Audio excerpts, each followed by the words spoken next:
Hello everybody and welcome to Solo Rolling. I think this is the earliest I've ever been, and it looks like it might actually even be working. Scottish accent. Oh, I am Don Volcano tonight, Sash, and you should know better than to think that I could do a Scottish accent. That would be absolutely terrible. If you don't know what the show is, it's me playing Dungeons & Dragons by myself. You as chat will hopefully help me out and make the right decisions, because I usually, whenever I'm left to my own devices, I die really quickly. And yeah, so we'll see how this goes. These are kind of like choose your own adventure Dungeons & Dragons things. They are usually from dmsguild.com. This one included. This is actually the second part. Oh, thank you so much, Sash. What accent have I been doing so far?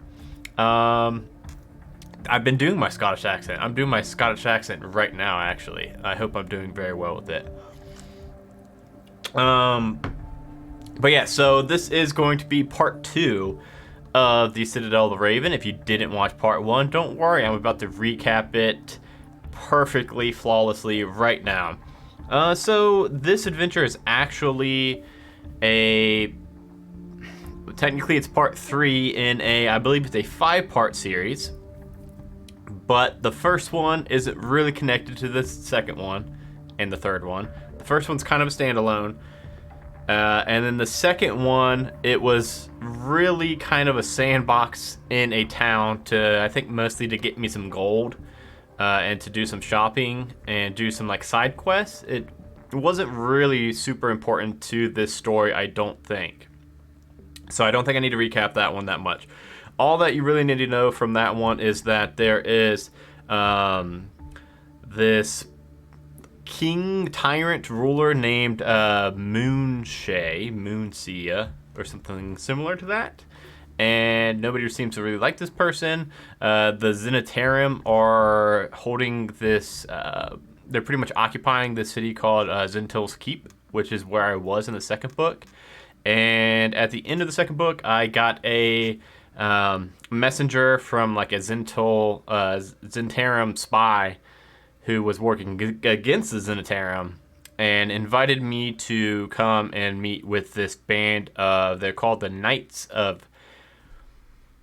Let me just check my notes right here. Knights of Myth Draenor. Sounds like some World of Warcraft stuff. All the names in here are very Dungeons & Dragons, by the way. So I mispronounced nearly all of them.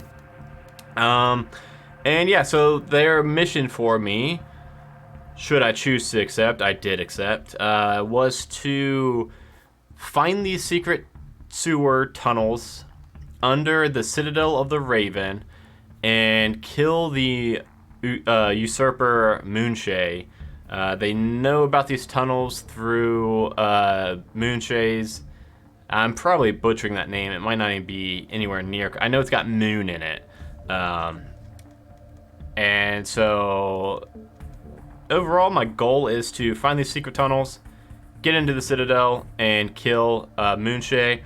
While I was under the ground looking for the right tunnels, I did run into some drow elves. Is it drow or dro? One of those is probably right. And they decided to help me. I also ran into an old man that was like a big wizard dragon thing, or he had a pet dragon. But that didn't last very long. He just kind of showed me the secret entrance. Found the secret entrance, went down to the tunnels, found the drows, and from there, they are going to help me because Moonshea is using these like sacred wells underneath the Citadel of the Raven. That is they're sacred to the drows. So they want me to take out the usurper too. So it's just kind of like more incentive to already take this guy out. I think take this person out. I really don't know much about the Moonshea. Thank you, Nerdcore Taco, for following me. I should probably make that alert go over my face so that I don't have to do that silly move again. There we go. But yeah, thank you, Nerdcore Taco. And yeah, my notes just say I left off on page 422, entry 422, and I'm going up a north wall into a chasm that is a sharp decline. So let me go down to 422, and I am playing Don Volcano. I'm a Fire Genasi artificer who's been doing pretty well for a solo character, because I'm the what's it called, battlesmith, and the battlesmith has I've got a pet metal dog, and it's been doing very, very well to keep me alive so far. And yeah, so let me make sure I'm not missing anything. I've actually got some healing potions, which is pretty cool. That's good. And I'm full health because I got to take a long rest before I move up. Alright. Yeah, let's hit it. 422. You move to the north wall of the chasm, which ascends sharply before you. Searching along its face, you finally find an entrance that penetrates into the rock, and checking quickly for traps, you move through. It is dark inside, and the passage quickly turns east and begins climbing a steep flight of stairs, much like on the other side. But as you begin to climb, you hear voices descending from above. You freeze, focusing on the voices, and try to discern what language they might be speaking. Make an intelligence saving throw, or an intelligence check rather, DC 12. As an artificer, I'm pretty smart. Can I make... Oh, yeah, I can just make it. 15. Yes, Don Volcano knows this language very well. 58. You have heard this language before. The reptilian growls and grunts are a dead giveaway. The language is troglodyte. If your ears do not deceive you, 2 troglodytes are approaching, common inhabitants of the upper part of the Underdark known as the Shallows. Although what they are doing this high up is anyone's guess, troglodytes have dark vision, which means that they rely on the dark to hide you is futile. Looking ahead, you see a section of the wall that juts out. You could hide behind this until the voices are closer, then jump out and make a surprise attack. You also know that troglodytes have a noxious stench that is best avoided and can actually give them an advantage in combat, so ranged attacks are probably a good idea if you can manage them. To flee back towards the stairs and hide behind a boulder, go to 151. To hide behind a nearby outcropping and jump out to surprise them, go to 198. I don't know if I've really... I kind of like the 151 option. Flee back down the stairs and hide behind a boulder on the chasm floor, because let me see if I can show you all the map real quick, if I can find the right one. I think it was Zhentil Tunnels, Troglodyte encounter. Let me go to the Troglodyte encounter and see if Lurking Strangler, Gibberling. Alright, let's go to Troglodyte and just see if we can see it from there. Yes, this is a good map for it. You can see here that this area is pretty big and wide open that I came from. And this is the little passage that I was trying to go up. So instead of hiding here and sneaking out and being right up on them, I think I'd rather hide way back here and potentially even wait them out. Because if you know me in solo rolling, anytime I can get out of combat, I will try to do that, because solo D&D combat is rather hard. So I am actually going to take that option. I'm going to... where'd that go? Flee back down the stairs, hide behind a boulder. Go to 151. Quickly you turn and run down the stairs as quickly as possible, running back out to the chasm floor. Finding the nearest and biggest boulder you can, you draw your weapon and crouch down. You watch closely the scattered phosphorescent rock shedding dim light over the rubble-strewn subterranean landscape. As you crouch there, you see two well-built troglodyte exit the passage leading to the stairway, both toting crude spears. They don't look so tough. You think to yourself, you are confident you can take them. Am I, though? To try and hit one of them with a range attack at a 389, to stay hidden and wait for them to pass, 473. I definitely don't want to do number 3, jump out in their melee range. Range fight them, try to get a surprise round, or stay hidden. I'm worried that if I stay hidden, you never know what solo adventure is. I mean, I guess much like D&D in general, you never know if the author is gonna make you pay for a choice and have them just circle around and come back to me anyway or anything like that. Alright, Randall wants me to fight him. Randall's bloodthirsty.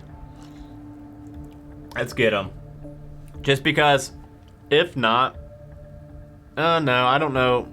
I don't really know if solo adventures can really do that many kind of logic jumps in the future that if I didn't fight these things somewhere down the line, they could come back and get me from behind. Actually, I'm realizing now that that actually would be possible, wouldn't it be, Randall? You could just give a secret, like a code phrase. If you got the code phrase, troglodyte something, then when it comes to that combat, if you've got that, it adds them. Yep, event code, yeah. So I guess they could do that. And Paul uses them too. Okay, so yeah, I'll try to kill them, because who knows, maybe Paul would have these guys come back in the end. To try and hit one with a range attack at a 389. 389, make a stealth check DC 10. If successful, make the surprise attack.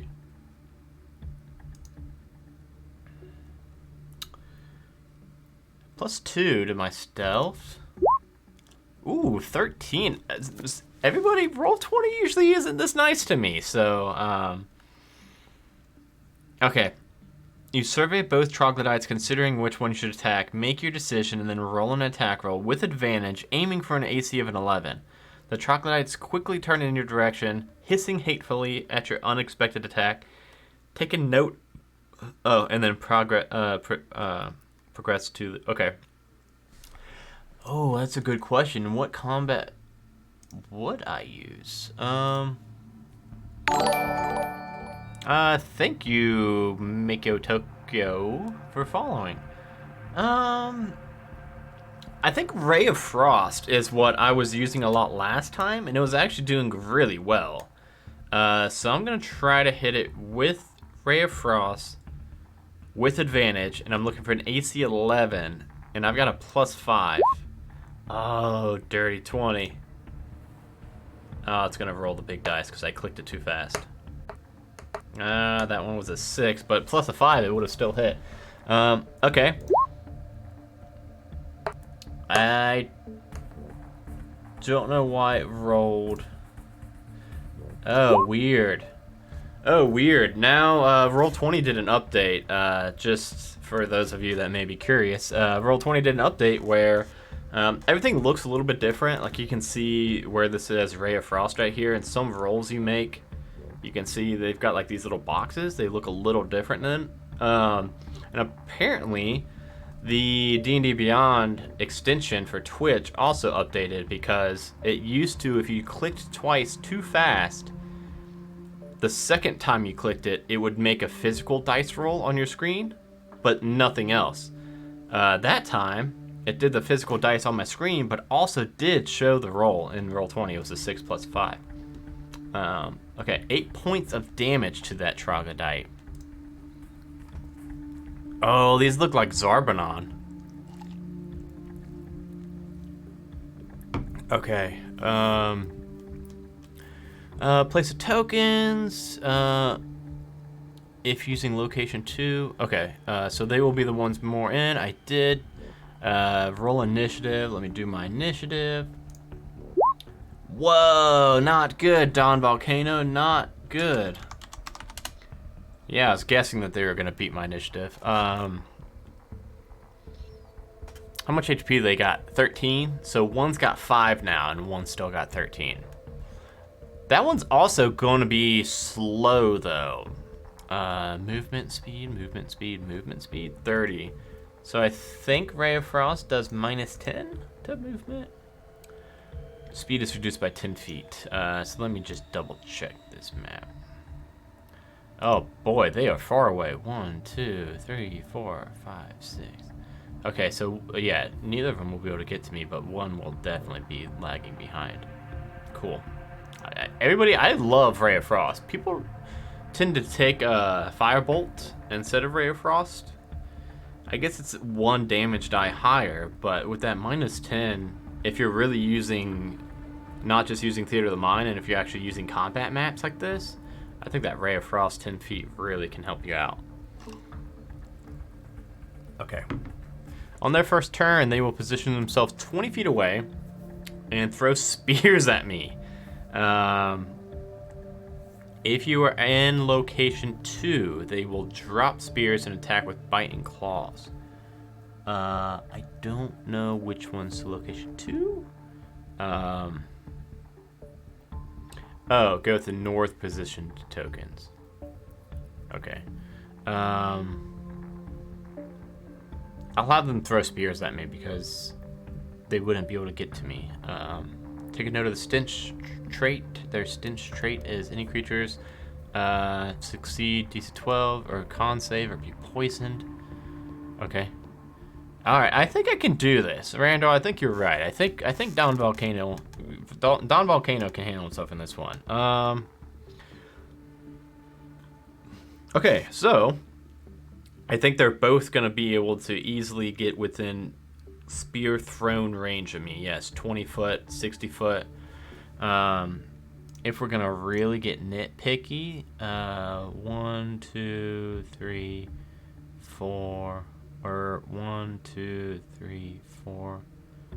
Oh no. This one would have to have... This top one would definitely have to have some kind of disadvantage or me having some kind of cover, because its speed is only 4 squares. So 1, 2, 3, 4. Even if it just walked to the side, I still would have this nook in front of me, and it would have disadvantage because I'm more than 20 feet away. So I'm going to give one. I'll just give him disadvantage so I don't have to look up partial cover. I think it's like you get 2 AC or something, but I think him with disadvantage should help me enough. Let's see. His first roll would hit me. Second roll will not hit me. Yes, I will not be looking up. So that one is just slowly frost over, moving to the side to try to get an angle on me. Slams its spear right into the boulder I'm hiding behind. The other one would be able to it's actually closer to me and has its full movement. So that one could probably actually get a good enough angle on me, I'll say. Oh, it does not matter. That one, the spear hits the rock, and the tip of it just breaks off. So, and if these things were able to pick those up, not anymore. Okay, so my turn. I always forget to use my Clank, my little dog. You know what? I'm looking at the screen. I want to try to find a place where I could put my D&D Beyond sheet for you all to see too. I could probably move some things around and get that, because I look at my D&D Beyond sheet a lot and you all can't see what I'm looking at.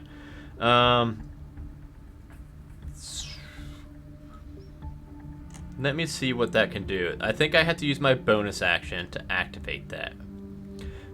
First and foremost, I am going to shoot another Ray of Frost at the one that's already cold, towards the back. Yeah, because I think I want to take one out. Yeah, I want to get down to 1 versus 1 instead of me versus 2. So I'm gonna try to shoot at it again. Oof, oof. Not good, not good at all. I somehow can't hit the frozen slowed troglodyte, but that's okay. I will go over to find my dog. And it is called Steel Defender. So Steel Defender in combat shares my initiative. Takes its turns immediately after mine, so I do have to go first. It can move, and oh, I forgot that it can use its reaction on its own. And the only action it can take is for a reaction is it can do that deflect attack where the defender imposes disadvantage on one attack for a creature within 5 foot. So that can like pretty much give me 1 disadvantage on an attack against me per round, and I always forget to do that. But now it's my turn. What's the speed of this bad boy? 40 feet. Okay. We're gonna have it run up only to the closest one. I don't think it could make it to the furthest one. So we'll have it go up to the closest one and give it just a little nip. Oh, that was 3 damage, but we gotta see if it hits. So it's +5. 15. Oh, nice. So it just takes a little chunk out of this troglodyte's tail, because it's only 3 points of damage, which isn't a lot, but that means that this one's only got 10 HP. The other one's got 5 HP. But it's their turn now. Do they only have 1 spear each? If so... yeah, I think they only had 1 spear each. So they are going to try to run up on me. Fortunately, that one is not going to be slowed anymore. Oh, I just realized I could draw on these.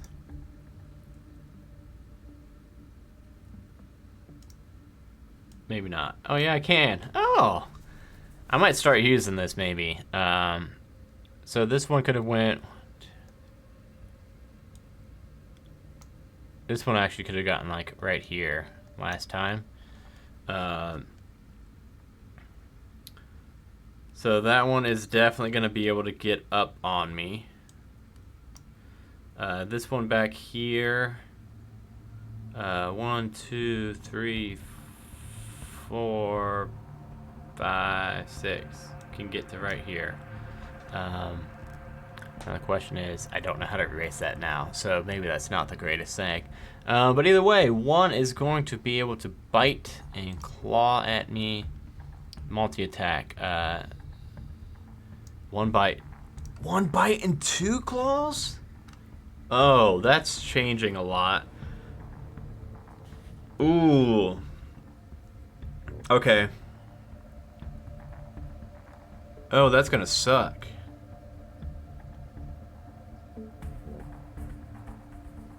Okay, alright, so we'll do the bite. I will have my clanky boy try to take that bite. Wow. Nope. Oh boy, oh boy. Do I want to roll for it to take the average? Let me see how many bites I'm gonna, or how many hits I'm gonna take right here. Ooh, okay, so I'm gonna take 2 hits. I'm gonna take 1 bite, 1 claw. They roll 1d4 plus 2 damage, or I can take 4.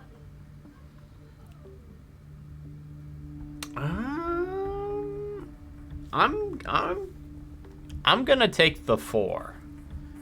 Because there's only one number. The only thing I could roll lower is a 3, but I could roll up to a 6. So I'm gonna take the 4, which means I'm gonna take 8 points of damage. I've only got 30 HP. Now I've only got 32 HP or 22 HP. But that's okay. I think we can handle this. Maybe. Now I'm getting worried, now that I see that they do 3 attacks each turn.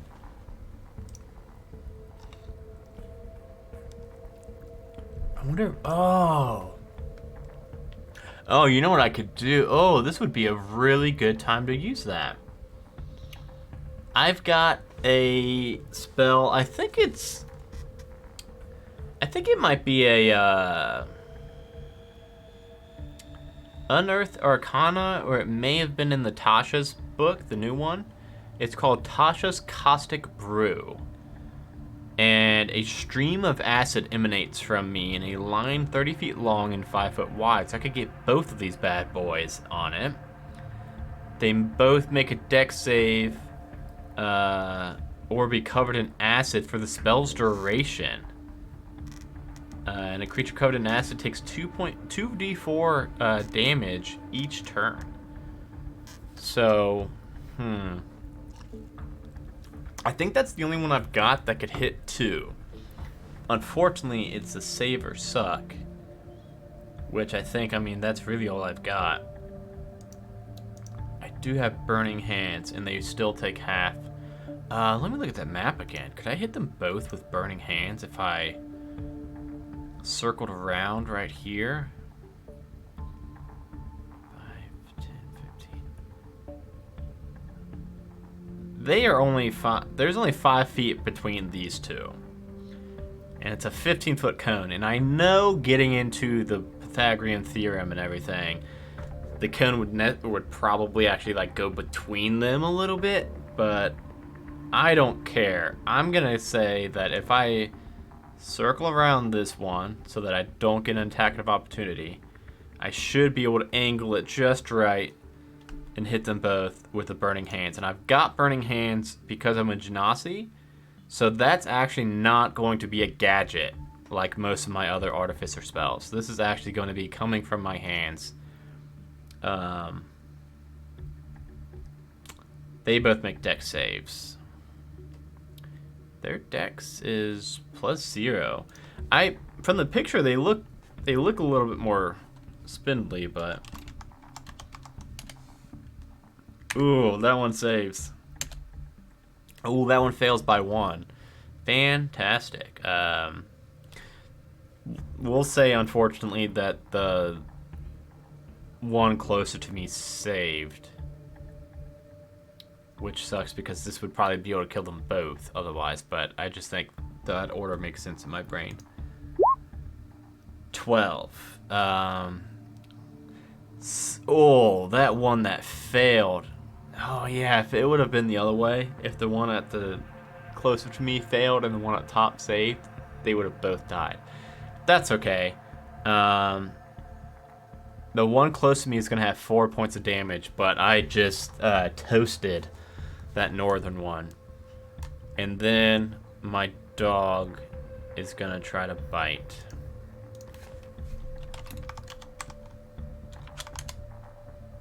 Oh, nice. Bite, Clink. Maybe he can finish him off because he's only got 4 HP left.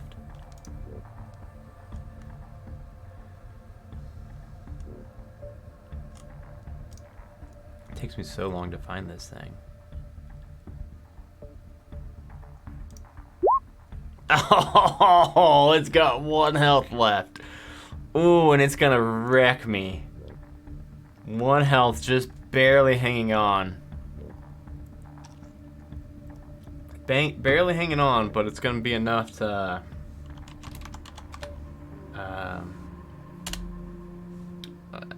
we'll have Steel Defender for that one. Cool. I don't think they have a +4. They've got a +4. Shoot, that's my armor class. You know what? I really probably should have done this last time, but I believe I have shield. I do have shield. And just because I think there's a chance I'm about to take 3 hits on me, I'm going to use shield to raise my AC to 19. And I picture it's like a little gadget belt I've got that whenever I set it to wombo and turn it, it just kind of is like an electric shield around me that just debuffs some attacks. Really though? Okay, well, I'm gonna take 8 more points of damage. Oh, wow. I am down to 14 HP. Oh, I'm really second guessing this fight. I mean, they're dead. This thing is dead now because I'm about to... I forgot. I think I've actually got some pretty good like hits too. I got a boomerang, quarterstaff. My Ray of Frost has my biggest to hit, so I'm gonna do that. 17, okay, cool. And it only had 1 HP, so it's definitely gonna kill it.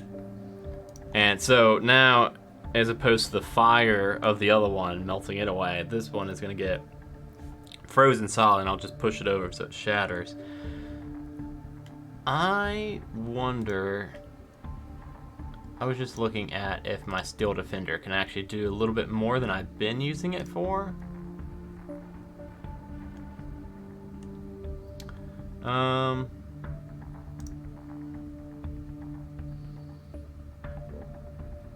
It can heal itself. That's cool, but it doesn't really ever take damage, I don't think. Okay. That's fine. That's fine. Another thing that I just realized is, as an artificer, oh, I made my cap of water breathing in the alchemy jug. I made just funny items to bring with me. Though the mayonnaise or the honey did come in handy last time. All right, go to number 80. Quickly, you search the bodies of the dead troglodytes, holding your breath as to avoid the eye-watering stench they give off. They carry little except their crude spears, which one of them is broken, but one wears a belt made of bizarre organic material. Make a nature check. Ooh. This could be fun. +3. Oh. Do not know what that is. 336. You inspect it thoroughly, but cannot tell what kind of creature it may have come from. It's certainly not from anything you've encountered. Tossing the thing to the ground, you give an involuntary shudder and move off towards the north exit. Oh man, I bet that was something really nice. Winding its way up through the rock, the staircase twists and turns until finally you emerge on the last set of steps and are on a passage facing east. Find Zenitarum tunnels maps 1. Oh boy. Oh. Well, it looks like a good news, bad news situation. Good news, I think I found the tunnels.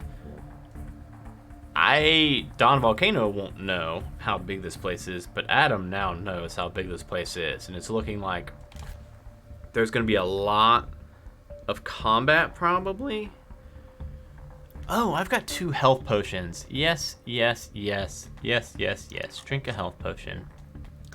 Just right off the rip.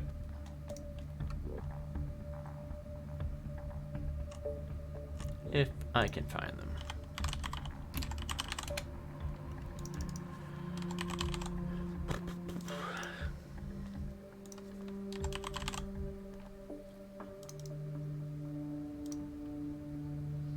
Okay. Oh my goodness. 6 points of healing. Not terrible. I'm up to 20. Okay. Ooh, I'm excited now to...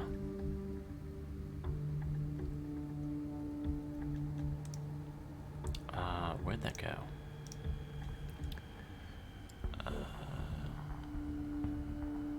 You make a quick preliminary exploration of these deserted corridors and rooms. Oh, okay, cool. The invocation Varium Voltri allows you to discover the Jazrid Charleston is what I've been calling them, portals, allowing you to move easily between the Drow tunnels and the Zenitarum tunnels. There are storerooms here which the Drow have secret entrances to a... Is it Drow or Drow? Because now I've got myself confused. A Drow base room where some of the stolen supplies are stashed as well as other equipment, and locked doors on the western side of the passage. Visit the numbered entries on the map for a closer exploration of each part of this location. Oh, how do I do that? Keep in mind that the longer you spend here, the more chance you will encounter someone or something that happens to be wandering by.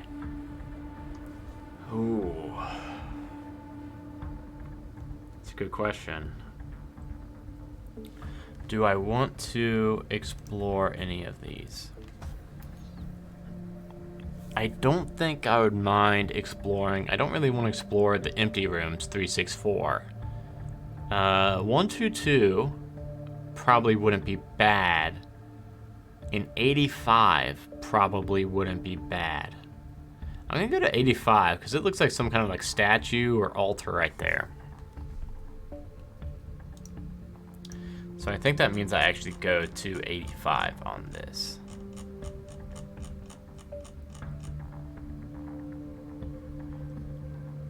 Drow ready room. Add 1 progress point. I'm up to 16 progress points. So progress points, if you didn't watch the last one, I get them every like once in a while when I spend time, and I don't know what they do, so I'm hoping that it's not terrible.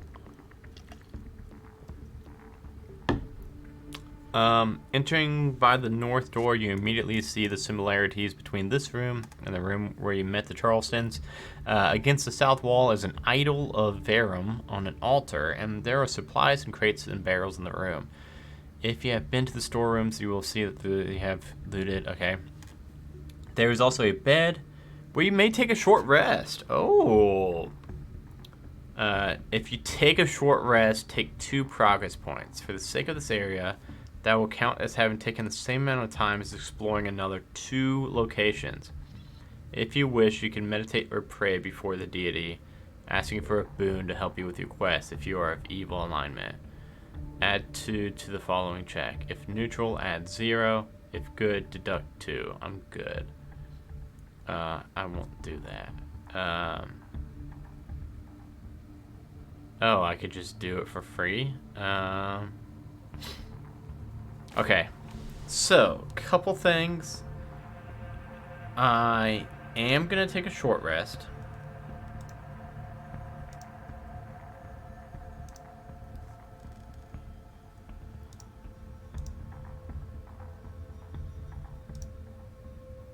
Did not heal me.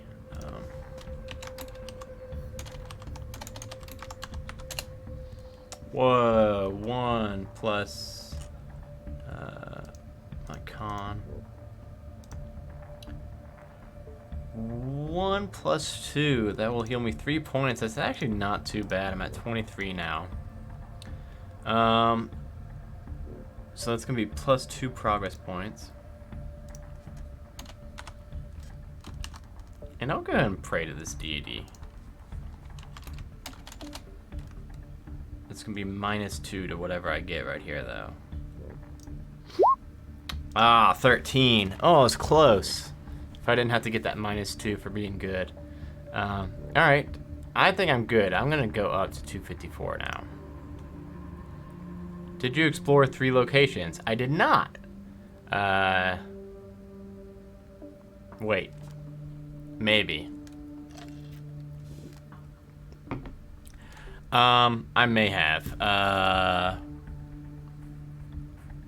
No. I did a total of 2. Right?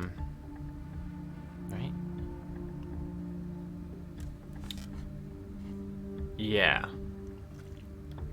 Yeah, 2. Okay.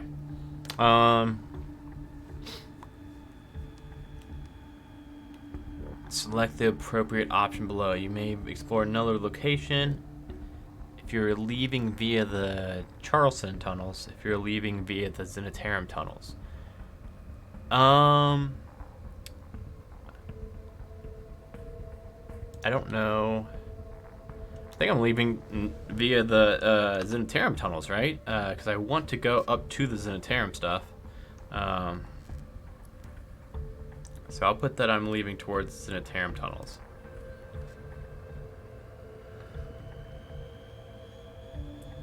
Oh, wait.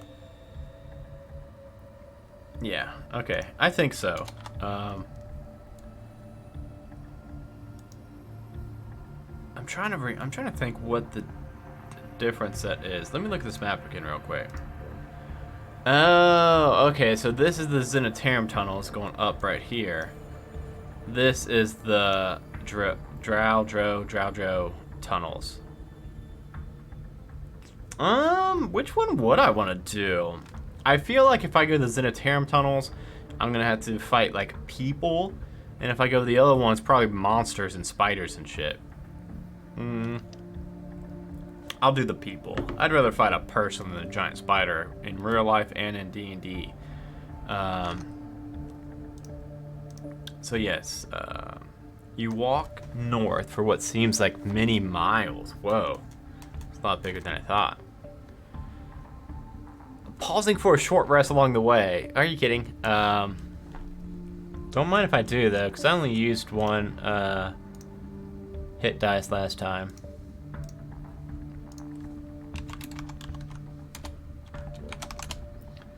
Boom, max HP. Actually, no, I'm not. I'm down by 1, but still. Not bad. Okay. You are on the guard and wary of any noises of movement from the north, but for a long time you see nothing. As you walk, you marvel at the effort that must have gone into these tunnels. Centuries of work it must have taken to construct this network of passages that traverses an entire mountain range. You're lost in the thought when you see it. Several hundred meters, double doors open out from the left wall of the passage. And you hear voices too. Many voices. Oh shit. As you watch, you see a small patrol of 4 guards exit the door and turn north. Think the gods? Taking advantage of a nearby alcove, you duck inside and consider your options. Do you have the livery of a Zenitarum officer? I don't think I do, unfortunately. Wow, why wouldn't they give me that? I do not. Fuck. If so, no. If not, you could look for a portal to the tunnels of Charleston. Oh, so this is like telling me like, fuck, you should have went to the other one, huh? Doesn't take long to find the portal. They seem to always be near the Zenitarum area such as this. You venture slightly north, praying to the gods that the passage might remain clear, while intoning the mantra given to you by Zaret. Finally, after about 50 feet of pacing, you see to the wall to your right become translucent and you quickly duck through it. Map 102. Map 2. I wonder where I am right here. So these portals, do they go like between walls like that, I'm guessing? Sounds like it. Securely within the Drow tunnels, you scout around this area and discover the following. Directly to the north is a passage leading east. It is... So I must be right here.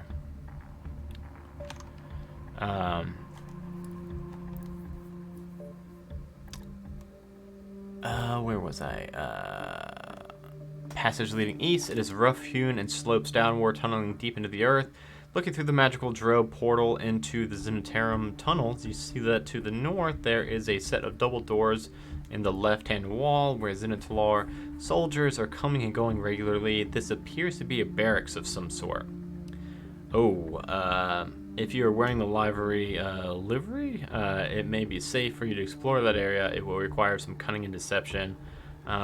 North of you is the Charleston tunnels. is a thick stone door on the right-hand wall. This is different from all the doors we've encountered so far. Who knows what lies behind that door? You are curious to know. North of that, in the left-hand wall, that is a small room-like space that looks like it was constructed by Zhentil hands. There are corpses in here, and this perhaps warrants further investigation. Consult the map and move to the appropriate numbered entry. And when I'm ready to move, I go to 426. Okay, so sounds like 264, tunnel down, or tunnel out. 176 is the big door that I'm curious to find out what's behind there. And I actually, Adam, am also curious to find out what's behind that. This is the one that has corpses in it.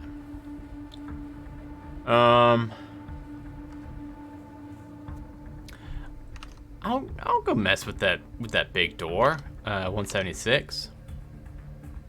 Wait, where was I supposed to go when I'm done?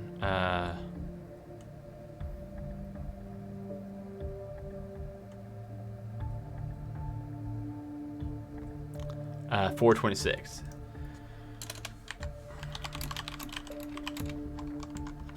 I don't want to forget that. So for now, I'm going to go to 176.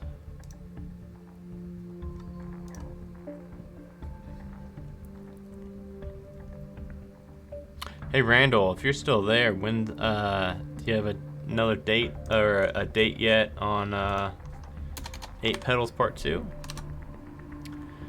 176. I added the progress point. I got 20 progress points now. You make your way to the door and inspect the runes. You had given them a brief look before, but now you try your damnedest to make sense of them. You enter inventory here, and sure enough, see the door becomes translucent, but when you go to reach a hand through, the stone is still solid. Through the stone door, I can see a table and chairs, but far too big for any human or elf. You also see a window that appears to look out onto the open sky. To try and perceive the history of the runes, history check.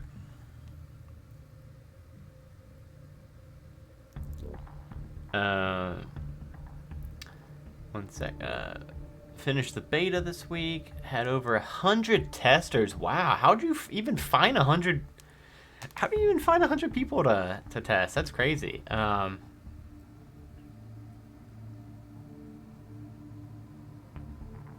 you're gonna cut 150 pages that you made? Wow, that's a lot to cut. Are you gonna publish? Sorry, buddy. We will get back to this puzzle, but I'm curious real quick. Are you going to publish both versions, the 600-page version and the 150-page version? Okay. So, see, Helm of Comprehend Languages. That would have been good. I'm gonna try to make out the runes first, and that is a History DC 16. Wow, 15. I was off by 1.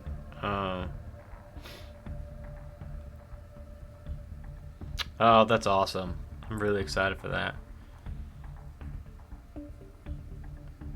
The first one was so good. So good.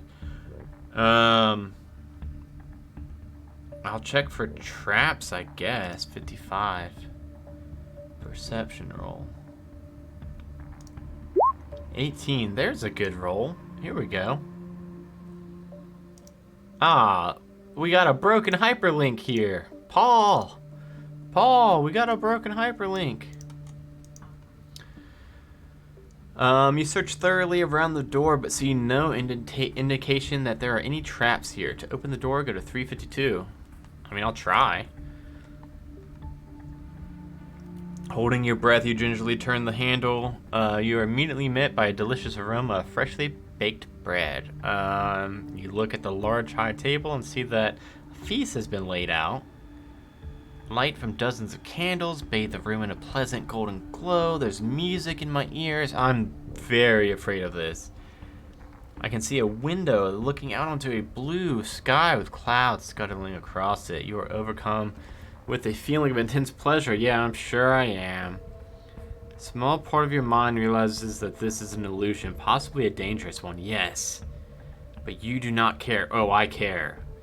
All you want to do is lie down and rest.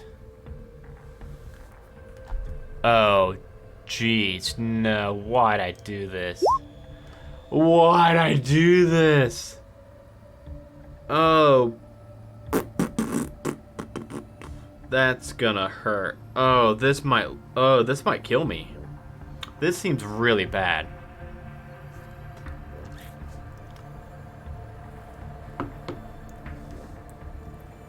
$68. You feel yourself slipping deep into the illusion and partake on the foods, beautiful music. I fall asleep and I may regain all my hit points, feats, and spell slots from a long rest. However, hours have slipped by. Okay, I'm going to continue reading, but so far it seems like it's not the worst thing that's happened. Add 2 progress points. So I fell asleep and took a nap. Okay. When you awake, you see that you're in a deserted ancient gray room and forgotten. The food that was piled on the tables is now dust and a broken heart. The illusion has disappeared. Oh. Randall, I'm gonna let you make this choice. Do I just leave this room and just go, or now do I check those chests out?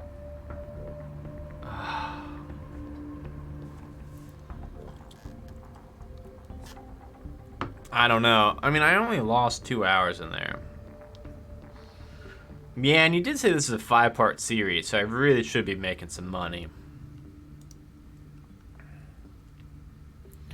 You approach the chest, they appear ancient, covered in cobwebs.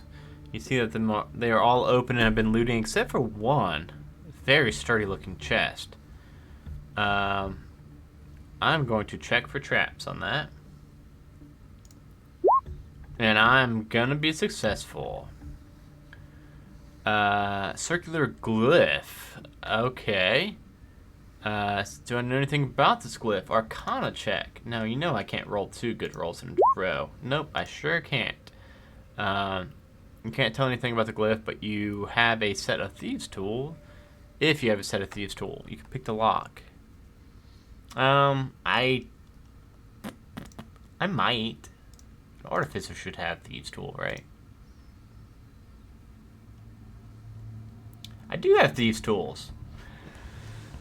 I just got a long rest in, so I think I might go ahead and go for it. Dexterity's check.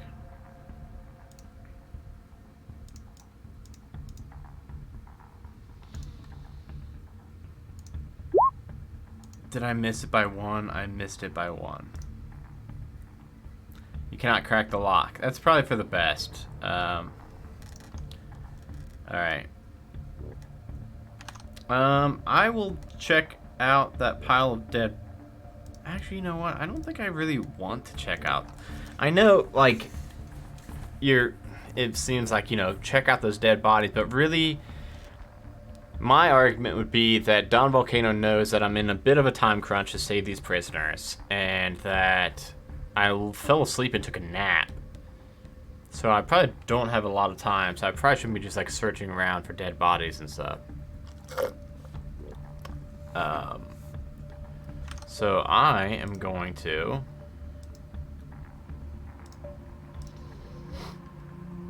skedaddle on over to 426. Mindful of the hour, you leave the area and continue forward, pressing down onward toward the Citadel, which I feel I'm nearing now. Add 1 progress point. I'm up to 23. That seems like a lot. You walk for some hours, and in your bones feel that night must be falling now, and you find a quiet alcove, set up a trap to wake you in the case something approaches you while you sleep, and lie down. So now I get to take a long rest. Okay. As you progress north, anticipation grows in your stomach. Looking through the few portals that connect to the Zenitarum tunnels, you see that traffic has picked up.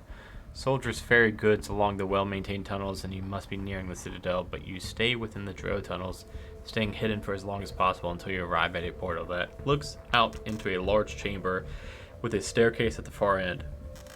This must be it. Waiting for a few more moments longer to check that the chamber is empty, you speak the words and step through. Oh, this music is getting eerie.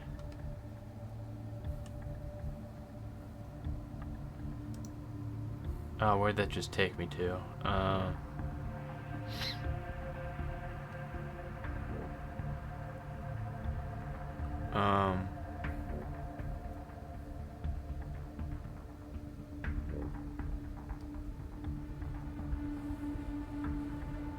So I must be right here. You're in a wide chamber at the opposite end of which is a flight of stairs. Moving close to the staircase, you see that it ascends to a narrow hallway, and you quickly make your way up, noticing that the passage is well maintained and lined with torches. It doesn't take you long to navigate through a series of passages and stairways up into a large keep where Zenitalar soldiers and officers throng in wide hallways, hurrying to and fro. You have arrived at the Citadel of the Raven and have ascended up into the main keep from below. Not wanting to linger among these Zenitalar for too long, you find an exit and soon emerge in a wide open area. That sounds like I might have had that costume on. So let me real quick. I'm going to kind of backtrack a little bit and make sure that that was the right entry I was supposed to read.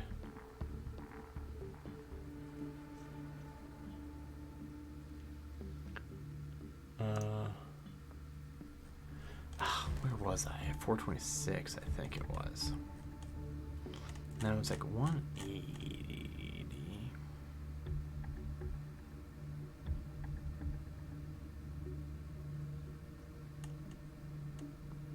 Oh, boy, where was I? I just got lost like 5 different ways. 422.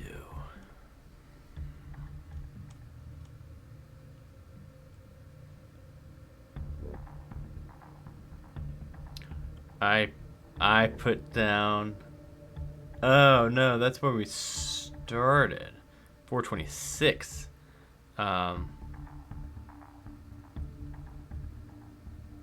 Okay, here it is. Yes, 307. 583. Oh, yeah, that is it. Okay. Find the map titled Citadel of the Raven South Compound.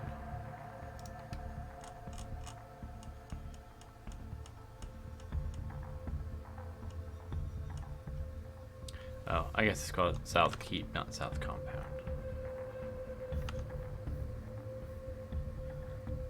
So, training yard, temple, market, barracks, main keep.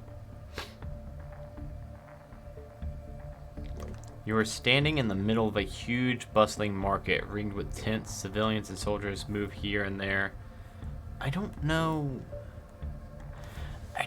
how I'm just kind of getting around. It seems like it thinks that I've got the outfit on, but I don't. But I will just keep going from here. You're standing in the middle of a huge, bustling market ringed with tents. Civilians and soldiers move here and there, inspecting the wares on display. Directly beyond the market, a huge stone keep sits, the banners of all the Moonsea cities flying over her battlements. To the northwest, past the market, a large temple is visible. To the northeast is a long building with which looks like it could be a barracks. Turn to 60. In the maps booklet, find, you remember the words of Huon Falconhand. Once you're inside, you must find a knight called Sir Stevel Skungyard, a purple dragon knight, and tell him exactly what we have told you. As you can see, there are 5 locations to explore your quest to find Sir Stevel. Oh, okay. Ooh. Where would Sir Stevel most likely be?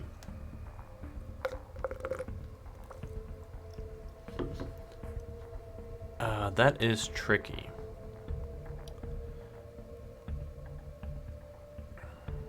Market Barracks, Temple Training Yard. I guess I'll try the training yard, I guess. This is 148. Drinker. Yeah, but where would he go to drink? Market, Training Yard, Temple, Barracks. Sir Stevel Skunkard, or whatever the fuck his last name is. Purple Dragon Knight.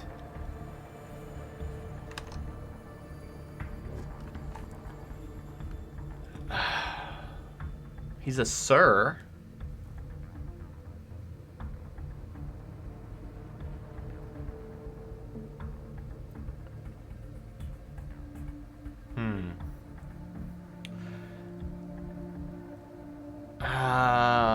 I'm gonna try the training yard. Mostly because I think the barracks is gonna have a lot of people in it, and I kind of don't want that kind of attention. So I'm gonna get a 148. Add a progress point. Oof, I'm up to 24. You stand with the open-air training ground used by soldiers of the Citadel searching for a make a D100 roll. Oh, okay. Oh,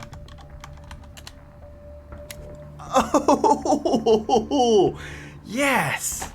Wow, that's really lucky. So I needed to roll a 65 or above on a D100, so it's less than 50% odds, and I got a 68. So I find Sir Stevel. Turn immediately to 8. Wow, that's really lucky. If you have located Sir Stevel, or you have located Sir Stevel, and he is on his own. If Brun is with you, he excuses himself. How would I have Brun with me? Who might you be? Sir Stevel asks you, giving you a quick look up and down. By way of reply, you present the ring given to you by the Falcon Hand, bearing the crest of the Knights of Myth Draenor. I was sent to find Huon Falcon Hand. He told me to find you and to relate everything they told me. You then begin to give Sir Stevel the story as it was related to you by Falcon Hand, the ruse of the Orc army crossing the Ride, the secret tunnels beneath the Dragon Spines, the Zenitaran plan to gain control of the Citadel, and then the Moon Sea. Do you have the code word Jazared? I think I might. Look at that. I do have that code word. 586.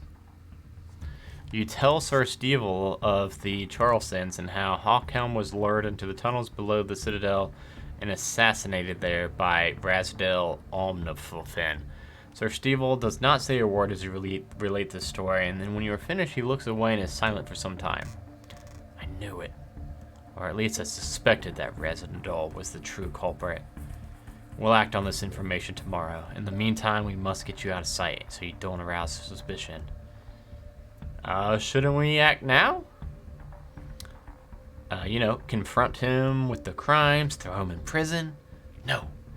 He's surrounded by too many of his fellows Zenitaran and Zenitalar. Too many allies. Tomorrow we will make our move. We will catch him when he is alone. You follow Sir Stevel inside the main keep, and then through its quiet stone corridors, it leads you to a small, sparsely furnished room. In here are a bed and a small table. Rest here. In the morning, I will return and we will come up with a plan. We will have help, you say, and show him the sending stone I've got. He eyes it warily and expresses his concern. Trust me, you tell the knight. The Charleston want this coup stopped just as much as you do. Sir Stevel takes your word reluctantly and recommends you get some rest, lock the doors from the inside. We can't take any chances. You thank Sir Stevel and lock the door behind him and settle down for the night. Before you go to bed, you hold the sitting stone and send a thought through. Tomorrow. You say, unsure if anyone's listening. We take Resnadal tomorrow. No reply comes, and you hope that Marinin has heard you. You can't wait for a reply. The day's travails have taken their toll on you, and you are soon fast asleep in a small but comfortable bed. I think I've had like 3 long rests before I even did anything.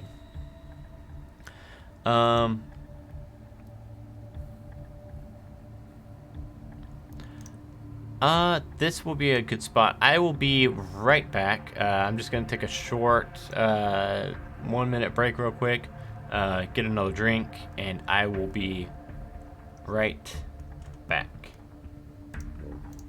In a world where adventure awaits and danger lurks around every corner, an unlikely group of friends find themselves on the path to becoming heroes. But school will only get them halfway. Merlin, the human warlock barber guy. Oh god, no, I gotta buff his butt! No! Can I refuse business? Ubo, the turtle artificer. Well, it doesn't work yet, but I'm working on it. Ultrex, the discarded warforged paladin. I don't eat or sleep or wear clothes, so I just sit in the corner and wait. And Clyde, the Goliath barbarian in skinny jeans. They're called skinny pelts, okay? Find us on iTunes or wherever you download your podcast by searching for Halfway to Heroes.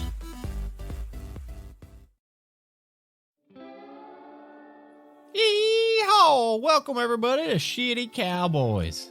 What in tarnation is Shitty Cowboys? We're an actual play Dungeons & Dragons bi-weekly Twitch stream and podcast set in the West Hollow setting. That's right, it's Dungeons and Dragons and Cowboys. What else more could you ask for? Follow Sean Marston and Jambalaya Pendergrass as they travel across West Hollow and get into some cowboy trouble. Find us on Twitch at twitch.tv/OneShotOnslaught every other Saturday at 6 p.m. Eastern Standard Time and every other Wednesday wherever you get your podcast. Now go on, get to subscribing.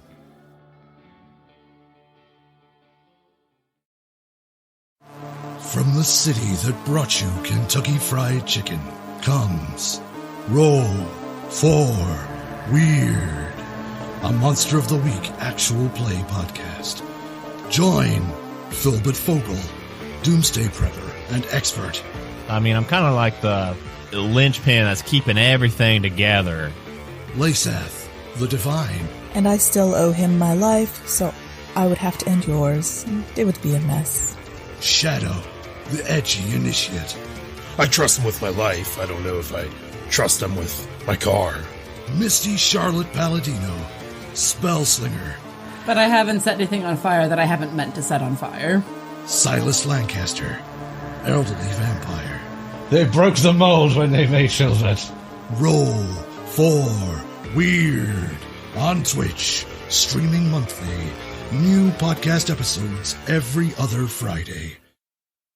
Hey everyone, it's your Dungeon Master Adam here to tell you all about One Shot Onslaught. We are an actual play D&D 5e podcast that even follows some of the rules. Rules? No one said there'd be rules. We play through popular one-shot modules from DMsGuild.com so that you can drop in at any episode. We have Lord Sean Snow, the hero's hero, who is a 140-year-old human wizard. I cast magic and missile up its butthole! Death, the tiefling rogue who only eats raw meat. Did somebody say meat? The dwarf druid Ironclaw who loves nature almost as much as he loves oatmeal. Cinnamon oatmeal, or get the F out. And last but not least, we have Ted, the tiefling bard who loves to... Okay, sorry about that. I'm thinking that...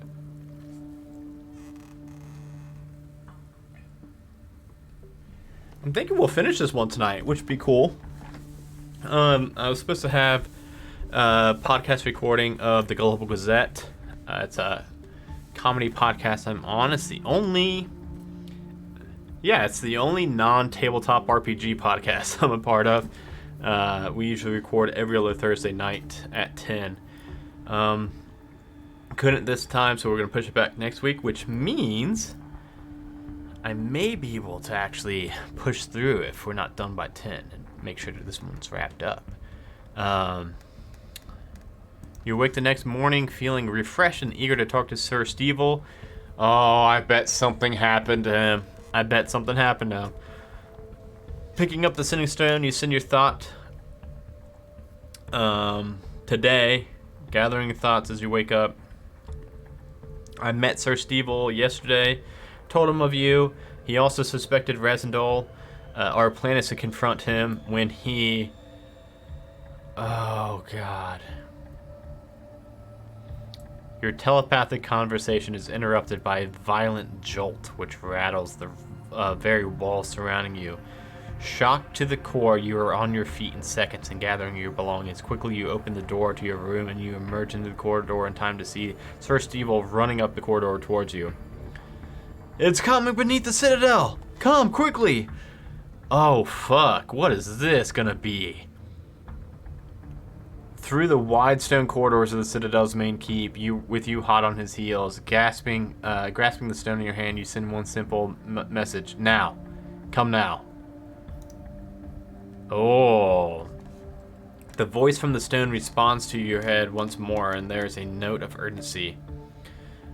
You must go beneath the Citadel now. Resendol is imbuing himself with potency from the mithril font. If he succeeds, he will be near impossible to defeat. And he has help too. A Zenitaran mage. Hurry! The masonry falls from the archways and pillars around you as you descend the stairs into the main keep towards the levels beneath the Citadel, hot on the heels of Sir Stevel. The Citadel's falling! You hear someone shout, but pay no attention as you fly downwards, taking the stairs 3 at a time. Another shock jolts the ground, and ahead you see Sir Stevel lose his balance and fall forward down the stairs. He quickly picks himself back up and keeps running, facing grim determination. Soon you're within tunnels hewn from the rock on which the Citadel rests. And shaking seems to subside. Sir Stevel puts a hand up. Slumber now, he says. Ahead you see a chamber. A strange light emanates from inside, alternating between green and purple. Cautiously you approach. Oh, slower now. I thought this motherfucker was trying to put me to sleep. Hey, Dragon Bait. No, I did not cheat. I haven't really had. I had one combat, and I did get beat up pretty good, but I did not need to cheat for that. But I think I'm about to get into like the final boss right here. And I did not cheat, Dragon Bait. You can go and watch this whole video on demand, or is that what it's called? Video on demand? VOD?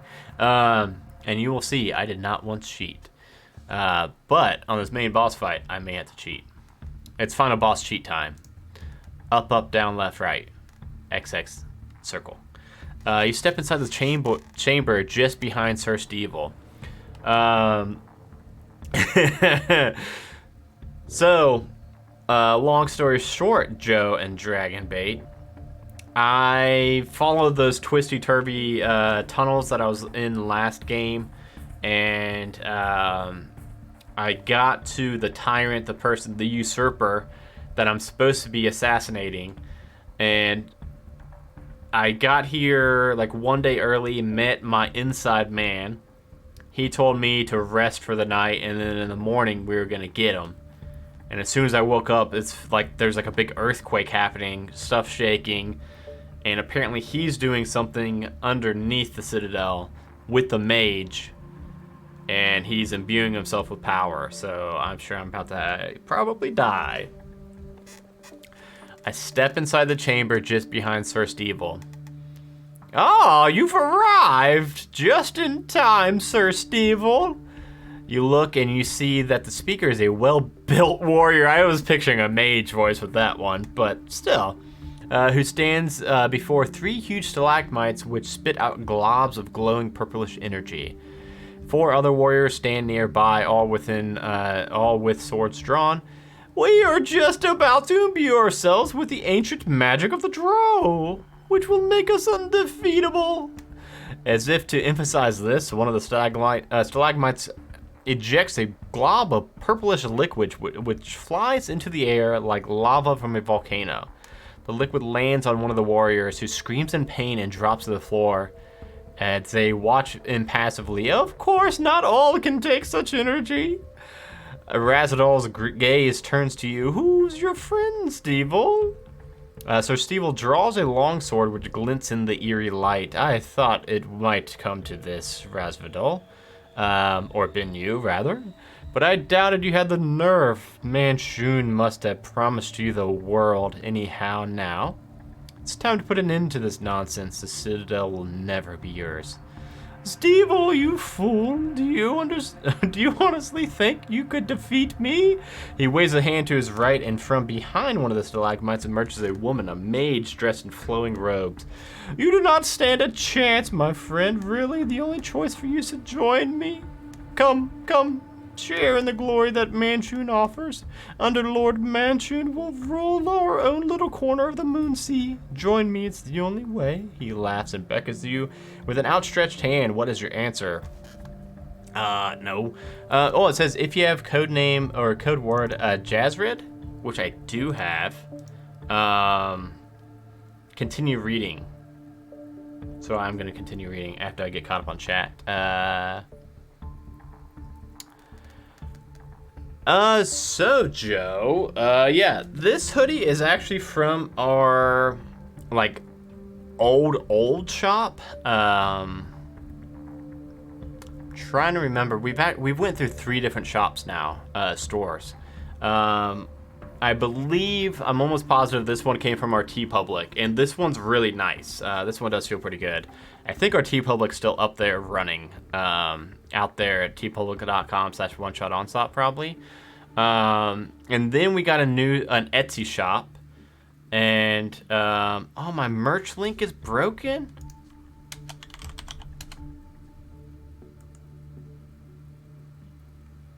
It worked for me. It should just be majesticgoose.com/shop.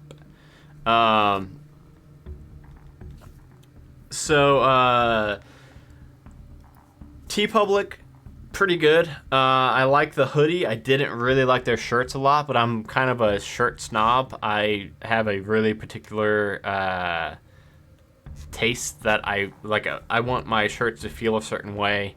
Not like super thin and like barely there, but also not like thick and scratchy. TeePublic, I wasn't a big fan of the shirts. We went to an Etsy shop, and the Etsy hoodie I did not like. I've got one that has Halfway to Heroes on the front and One Shot Onslaught on the back, and I never wear it because it is not super comfortable. The image in the stream, that one's broke. Okay, thank you. I will try to fix that in my panel. Thanks for pointing that out, Joe. And then now we have got a new shop. That shop, the Majestic Goose one, on our actual direct site. And I've gotten shirts from there, and I love them. I actually really like those shirts. And I haven't gotten a regular hoodie from there, but Sean's fiance Kara got our all over Halfway to Heroes hoodie, which has Halfway to Heroes logo, and then it's got a really big Ubo on one arm, Altrex on one arm, and then a really big Merlin and Clyde on the back. And no joke, it is a pretty expensive hoodie. It's just the price of the provider, what is it called, fulfillment center that we use. It's an all over print, so it's a pretty pricey hoodie. It's something like $60 or maybe even 70, I'm not sure. But I'm not kidding, softest hoodie I've ever felt in my life, and I really want one. I want to try to get one of their, I like getting our merch and testing it before I like plug it to people, because I don't want to promote something and then they get it and it's terrible. And that's why I'll tell you that Our TeePublic shirts aren't good. Our TeePublic hoodies are good. Our Etsy shop shirts and hoodies aren't good. So use that shop right there. Okay, let me see if I can get back to this ridiculous voice now. At that very moment, you feel an arrow whistle past your ear, barely an inch away. It strikes one of the warriors in the shoulder, and he roars with pain. And you hear and another shout, "Greetings, brother! Do you think you had escaped me?" I don't know who this is. And then you know that the Jasmine Charleston and, geez, these are some Dungeon and Dragons ass names. How are you supposed to read those two names right there? Before you have time to even gather your thoughts, full scale battle erupts all around you. Go to 146. Out of nowhere, Sir Stevel drops to the ground unconscious. You glance at him in alarm and you see a flash as something moves across your field of vision.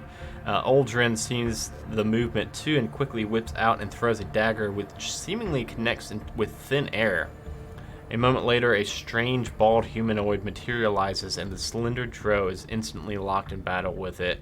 Two Drow warriors throw themselves at Resendal, screaming the name of the Varun at the top of their lungs. They are being led against the tyrant by his twin brother, Celifaril, who fights like a hardened champion.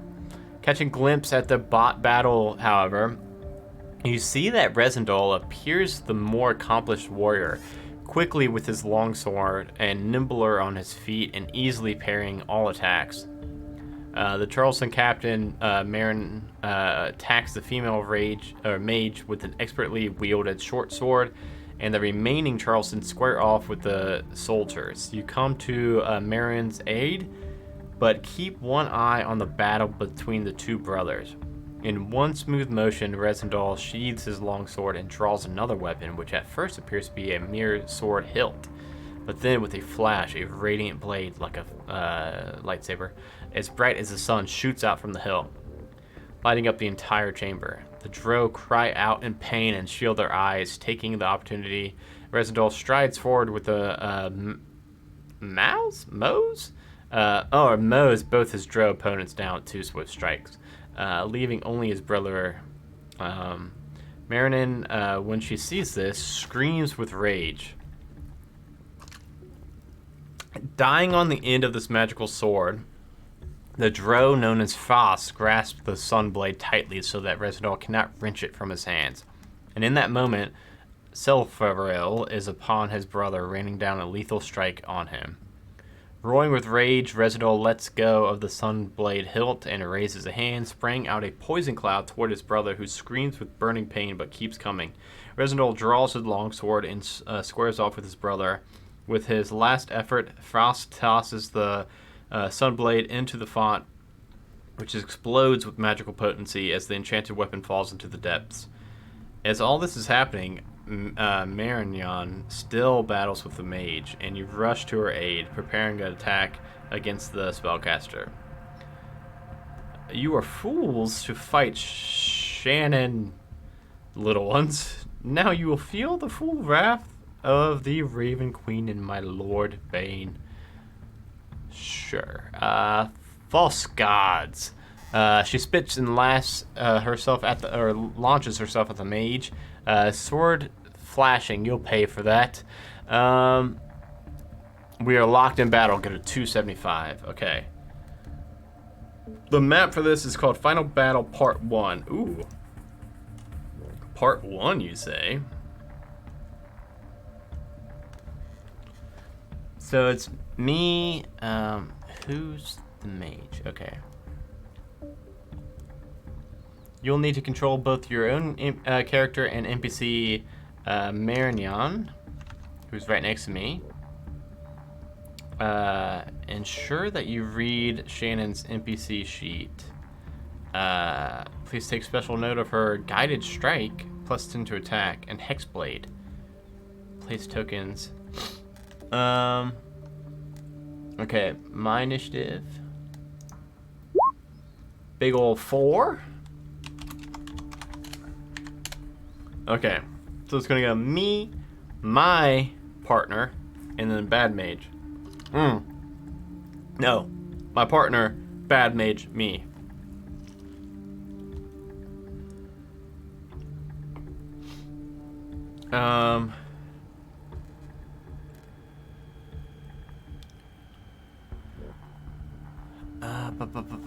If you win, no.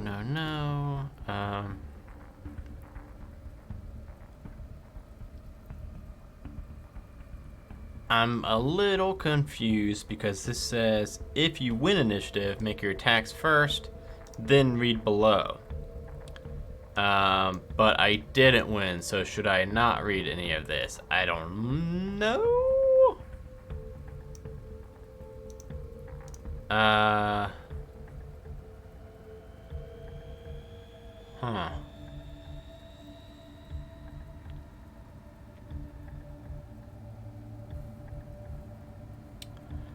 Yeah, color me confused. I guess I'll go ahead and yeah, it just says if you win the initiative, make your attacks and then read below. I guess I'll go ahead and just read below.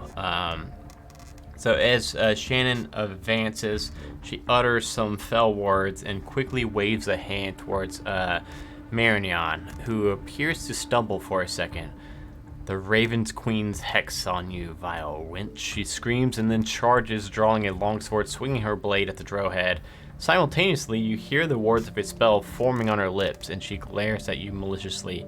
Shannon is attacking both of you at once.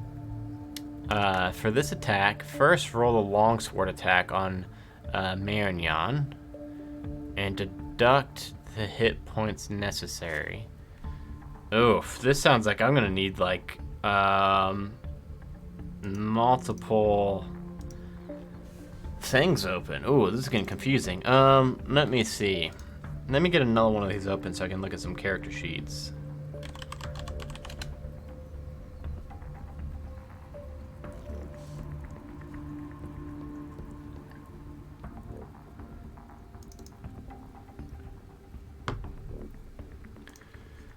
Okay.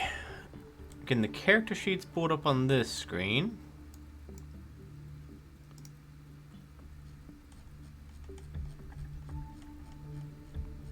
I think that's supposed to be like what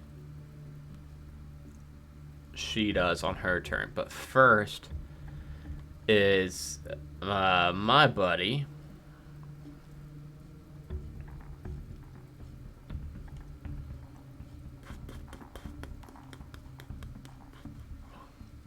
There's a lot of fights I didn't even see, so that's really good.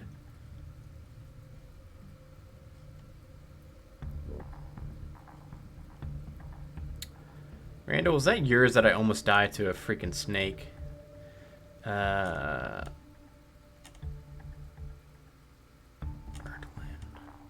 Okay, found her. So she gets to go first. My teammate,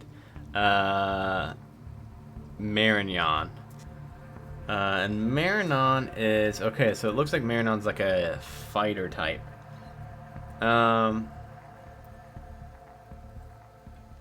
Okay, so just to keep things going, I think we'll have Marignon shoot with the short bow first. Just to get her attack out of the way. Is that my roll? 17? And that's not even with the plus. So 21's definitely going to hit. And then it's going to be for 5 points of damage. Okay. And now we're going to get down to... Oh, she got 42 health. Oh, baby, this is going to be hard.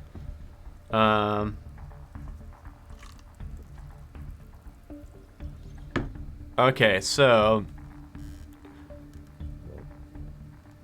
longsword attack on my buddy. 12 is gonna miss, so that's good. But now Shannon is up on Marignon. And then extends her hand.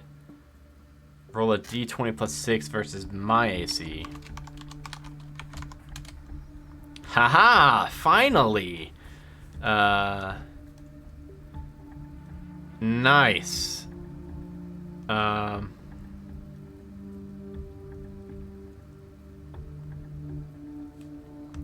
go to 287. Okay, cool. So that was just like a first opening round thing.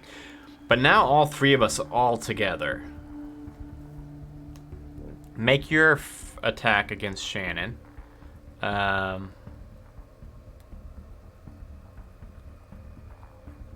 Two magical fonts on the map. They cannot be moved.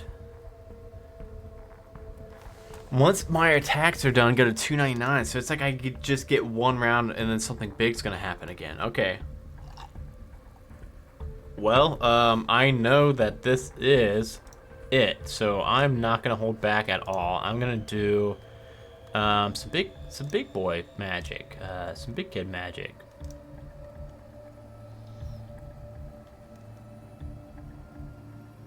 I really don't have that much big kid magic, to be honest. I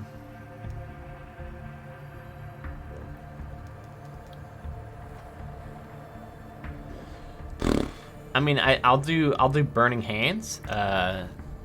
So Shannon will have to do a Dex +2. Haha, that's good. So Shannon's about to take. How's that 5? 2 1s and a 3 for Burning Hands? I've never seen it that low. Oh baby. Okay. So I do little pathetic flames for my hands. And now, yeah, I'm not good at fire. That's like just my racial stuff as a fire genasi, and I'm just not very good at it. I'm gonna have her do a short sword now, my buddy. 10's not gonna cut it. Does she get to do 2?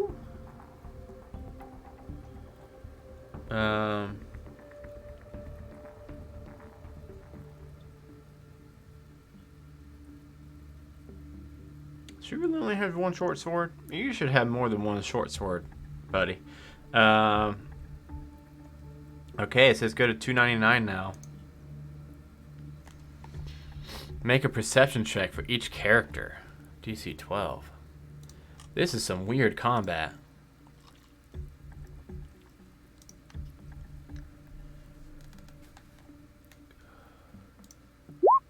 I got it.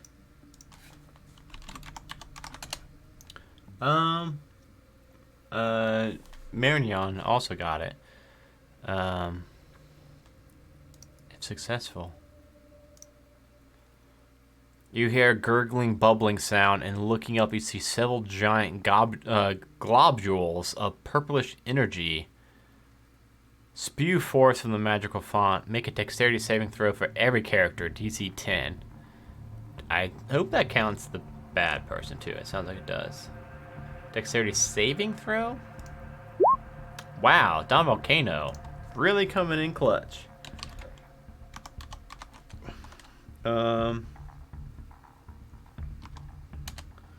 Whoa, my buddy also not doing good. And then, of course, our arch nemesis succeeded.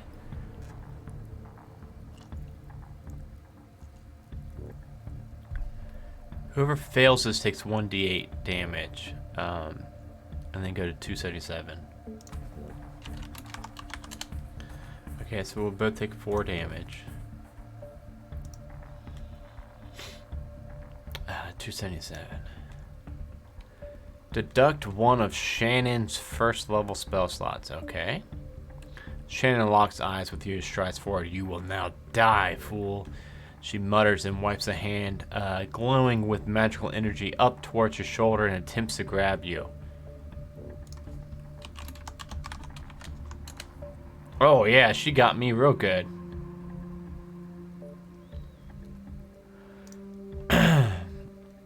You feel a horrid, sickening feeling course through your body, sapping your very life force. You've been hit by inflict wounds. Take 3d10 damage. This could literally kill me. Oh my goodness. So I've got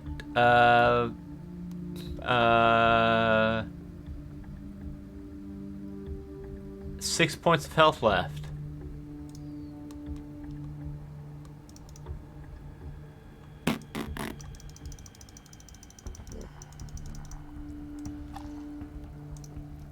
That is rough.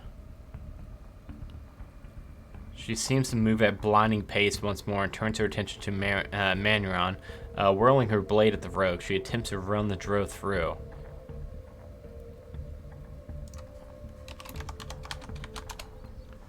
Oof.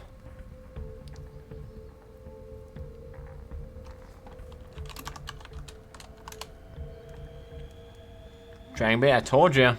It's time to start cheating.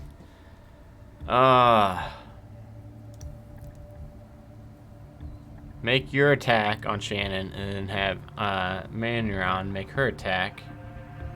Is the mage still alive? I'm sure she's gonna be.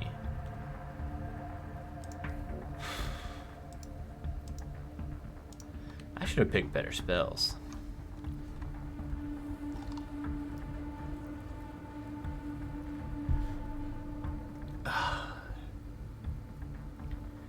I've got Ray of Frost or that Caustic Brew.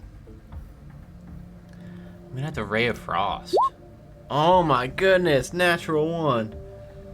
Oof. Oof, oof, oof, oof, oof, oof. Okay, come on. Marignon can make it right here. Yes. So.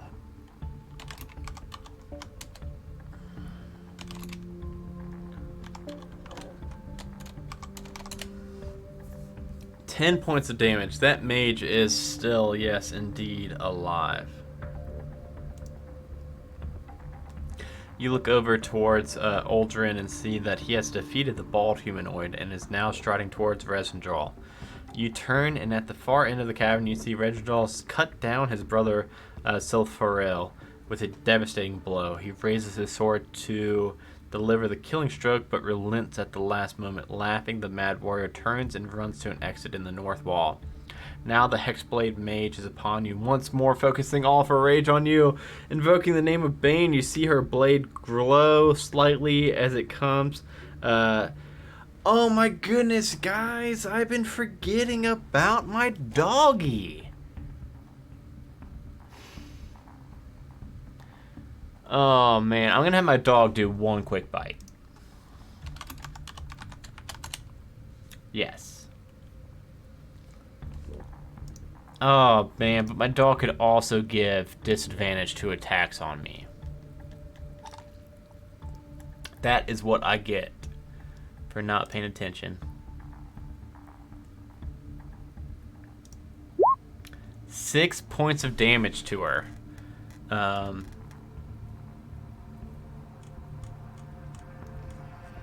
she have starting? Well, she is really, really low now. But so am I. If I get hit again, I'm dead.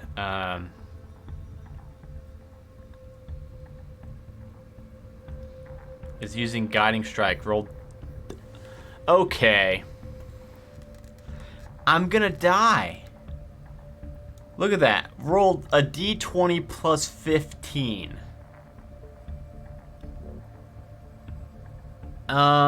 I can't drink one of my potions right now. I'm about to die. This is gonna almost certainly... Unless it's a nat 1, which, I mean, she's got disadvantage, but still.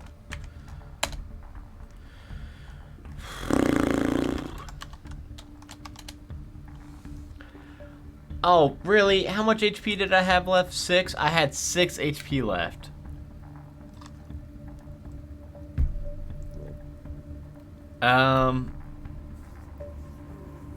Yeah, I mean, it kills me. What do I do if it kills me? Yeah, that's it. Hey, there we go, Randall. I'm gonna have my dog, for my whole turn. And my doggy's turn. I'm gonna have it give me one of my last healing potion.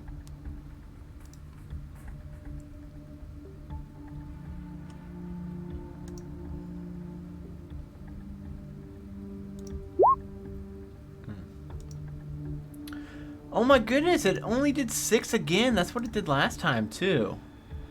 But at least I'm alive. 6 health points.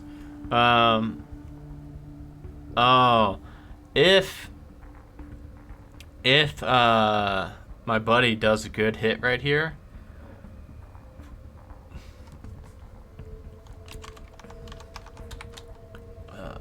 Plus.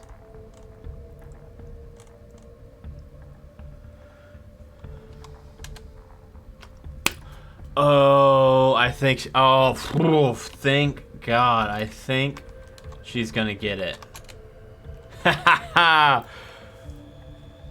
Whew, I really wanted to see the outcome of this fight, and I think we're gonna get to see it now.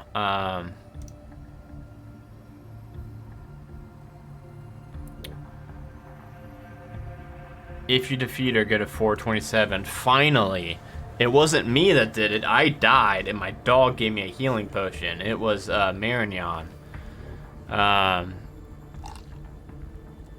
You have just enough time to take one action or bonus action to heal yourself or one of your allies at this point via feat, potion, or spell. If any of these are available, rushing to the other end of the cavern, you see... I'm pretty sure that was my last... I think that was my last potion. I'm just making sure I don't have any other, like, things that could get me something. I forgot I got a wand of magic missiles. That could be fun. Yeah. I keep rolling really bad to hit, so I might as well just use my wand of magic missiles.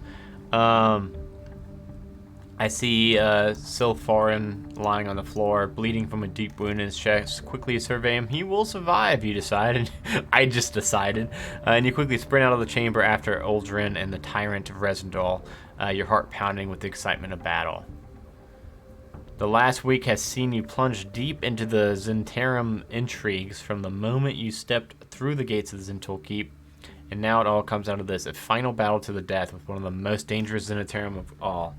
Yeah, and I've got 6 health. Ahead you hear the clatter and clash of blades meeting. You rush to the end of the tunnel, which opens up into yet another cathedral-sized cavern, this one with a gaping ravine running right down its center as if some Colossus ripped the earth in two. Uldren and Zhentil are locked in a heated sword fight, but have yet to see you just yet. Uldren desperately fights Zhentil, but is only just holding his own against the experienced fighter and will need your assistance soon. There may be a chance for stealth here. Make a stealth check. DC is 14. I can do that. Come on. I can do that. I actually think I am going to finish this one tonight too, which is surprising.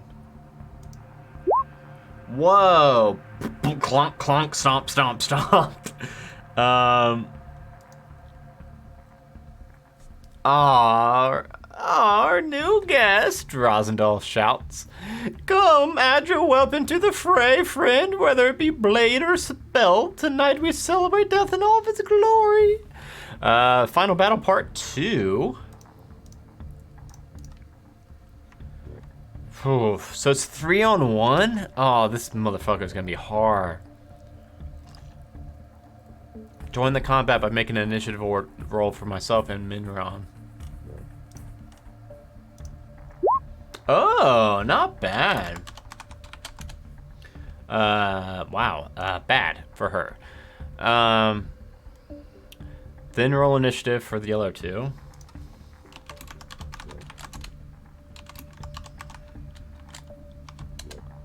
Cool. It's gonna go me, Erladin, Rasvidal, and geez, these fucking names. Okay.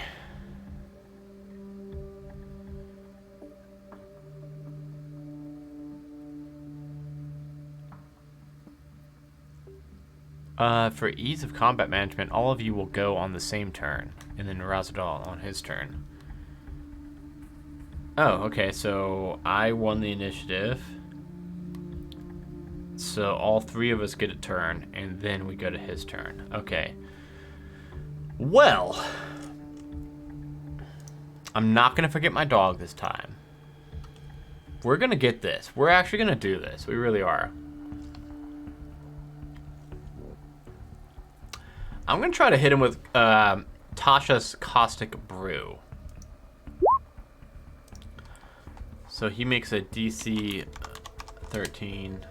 Oh, he does not have high enough. He does not have a +7 to his dex saving throws, I can tell you that.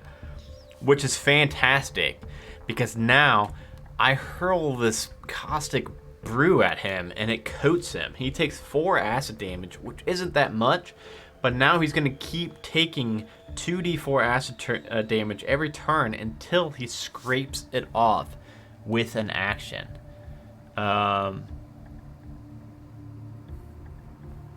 That is pretty fantastic. Marignon will try to attack with short sword. Probably not gonna hit, is it? No, of course not. We need a 16.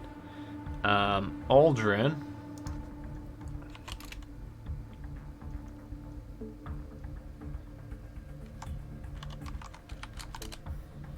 Oh, is going to hit.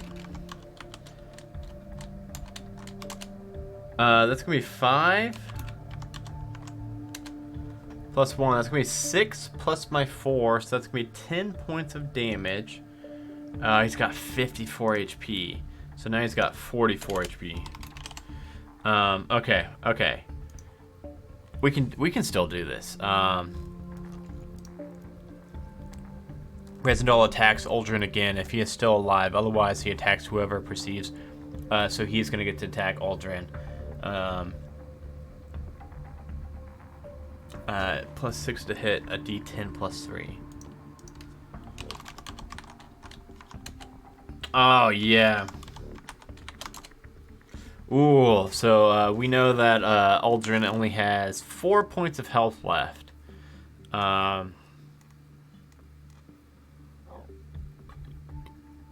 Oh, he gets 2 attacks each round. Oh, no.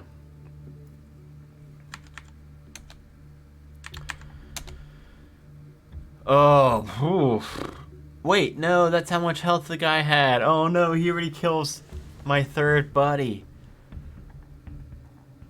No, I'm going to use my dog to give that attack disadvantage. Ha ha ha! Finally, I remember to use it. So he's still alive with 4 HP. Oh,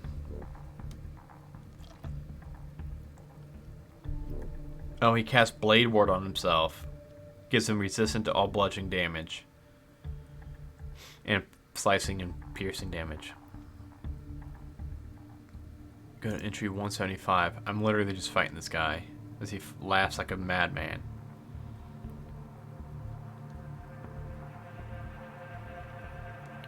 Yeah, we're just fighting this out now. Well, he was also supposed to take 2d4 damage, acid damage. So that's 4. So he's down to 40 HP. Guys, I don't know if we're gonna hit that. I'll do my next attack. I've really picked bad spells for this guy, like really bad spells.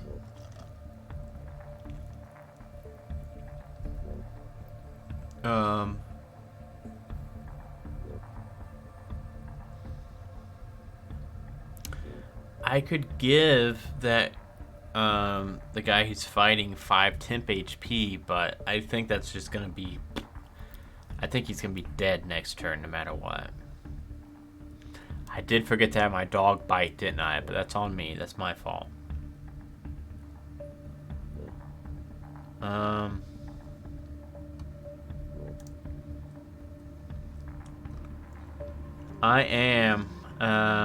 I'm gonna try to buy him some time, and I'm gonna give the sword fighter Aldrin 5 temp HP. So he's gonna have 9 health now. It's probably not gonna be enough, but that's what I'm gonna do, and then I'm gonna have my dog attack. He's gonna hit. 6 points of damage, down to 34 health. This is gonna be a rough and wild fight.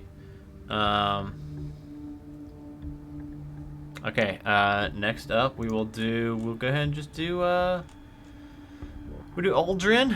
Aldrin, come on, we gotta hit a 16. Nice. 1d8. Nice. Oh, boy, that's 12 points of damage right there, Aldrin. Get you some. Oh. Oh, we can actually do this. We can really do this because now, whatever her name is gonna make an attack. Oh, natural 20. You know what that means? That means that is a good 2d6 of sneak attack damage. 7. Oh, this guy is... Oh, I think this guy might be dead. Paul, you came in just at the right time. I was about to die from all this fighting. Now, however, Marignon is about to get... So most of my shows, I do when you get a natural 20, you get 1 max damage die, and then you roll the next damage die. 'Cause it's really anticlimactic if you get a crit and then you roll like 2 1s. It's like, well, that's a terrible crit. So I usually do a max damage die and then one roll. I'm not going to do that in solo rolling, I don't think, for a couple reasons. One of which, if a bad guy hits me and has those rolls, I will die. So I will just do a straight 2d6 plus 2. 10. Oh my goodness. 17 points of damage. Marignon, you are the best. It's down to 5 HP now. Okay, so I did my turn. Alright. Well then, it is now back to Resendal. So, Paul, I don't know how long you've been watching, but I did drop unconscious briefly, and I'm an artificer with Battlesmith with a little dog, and I had 1 health potion. Potion of healing, and it was kind of iffy, and we had the dog give me one. I don't think rules is written the dog should have been able to give me that, but we did that to keep the stream going. But I only rolled 6 health points, so I'm at 6 right now. Erladin, I've got all these names all mixed up. Erladin has with my heroism, he has now got 10 points of health, but 5 of those are only temp HP. But now, Rosendal has only got 5 HP left, but it is his turn now, unfortunately. And what's he about to do? Oh, here we go. Oh no! If Rosendal ever drops below 15 HP or below, he uses his second wind ability and regains 1d10 plus 5. Oh, is second wind an action or anything? A bonus action. Oh no, he hasn't used that yet. Oh no, that was almost max! Oh. No, Paul, why did you do that to me? Oh, no. Literally almost max. He is not accustomed to losing. I don't think he really is losing. He's tearing us 3 up. You miscreants will rue the day you drew your weapons against me. I offer your lives as a sacrifice to the Dark Lord Bane. The following is against whoever dealt him the most damage on their last attack. Oh, that was Marin with her sneak attack. hits you with a devastating wave of thunderous energy, attempting to knock you backwards. You and your living allies must now make a con save or take 2d8 thunder damage. The following is against whoever dealt him the most damage.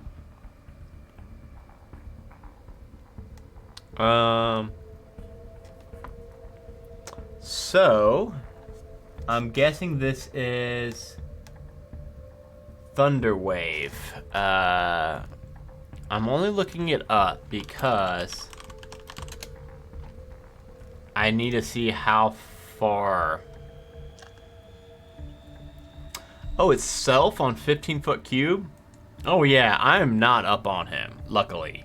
But my dog,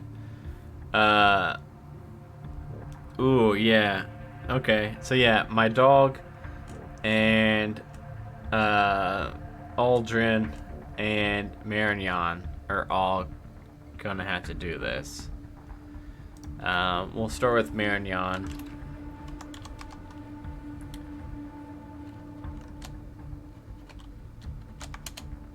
Oof. What about Aldrin? Aldrin, we know Aldrin does not have a lot of HP left. Oh no, it's gonna be me versus them. I'll roll it for my dog too, but I believe my dog has quite a bit of, like my dog hasn't been hit all night. I've been kind of playing it. I've been playing it kind of bad and not having anybody fight my dog, which I really should have, because my dog has self heals and I can heal it. So I should have had people attacking my dog instead of me. But I thought that could get kind of cheaty. Oh, my dog rolled a 19, and my dog has HP. Oh yeah, my dog has like I gotta do some math.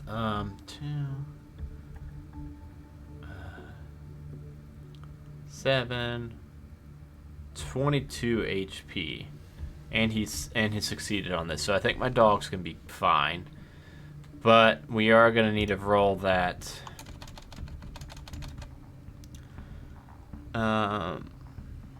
Oh yeah, and if you're watching that, I just posted the link, or chatbot just posted the link to this adventure in the chat.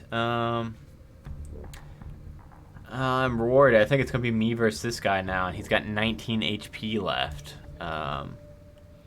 This might be a wipe. We may lose this one, everybody. And I apologize for that. I picked bad spells for my guy.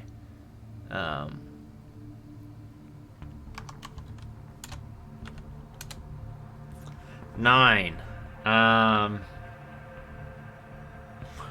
Wow. So, Aldrin is alive by 1 HP, right? He had 10 HP, counting his temp HP. He's got 1 health left. And then Marignon is gonna have is still gonna have 6 health left.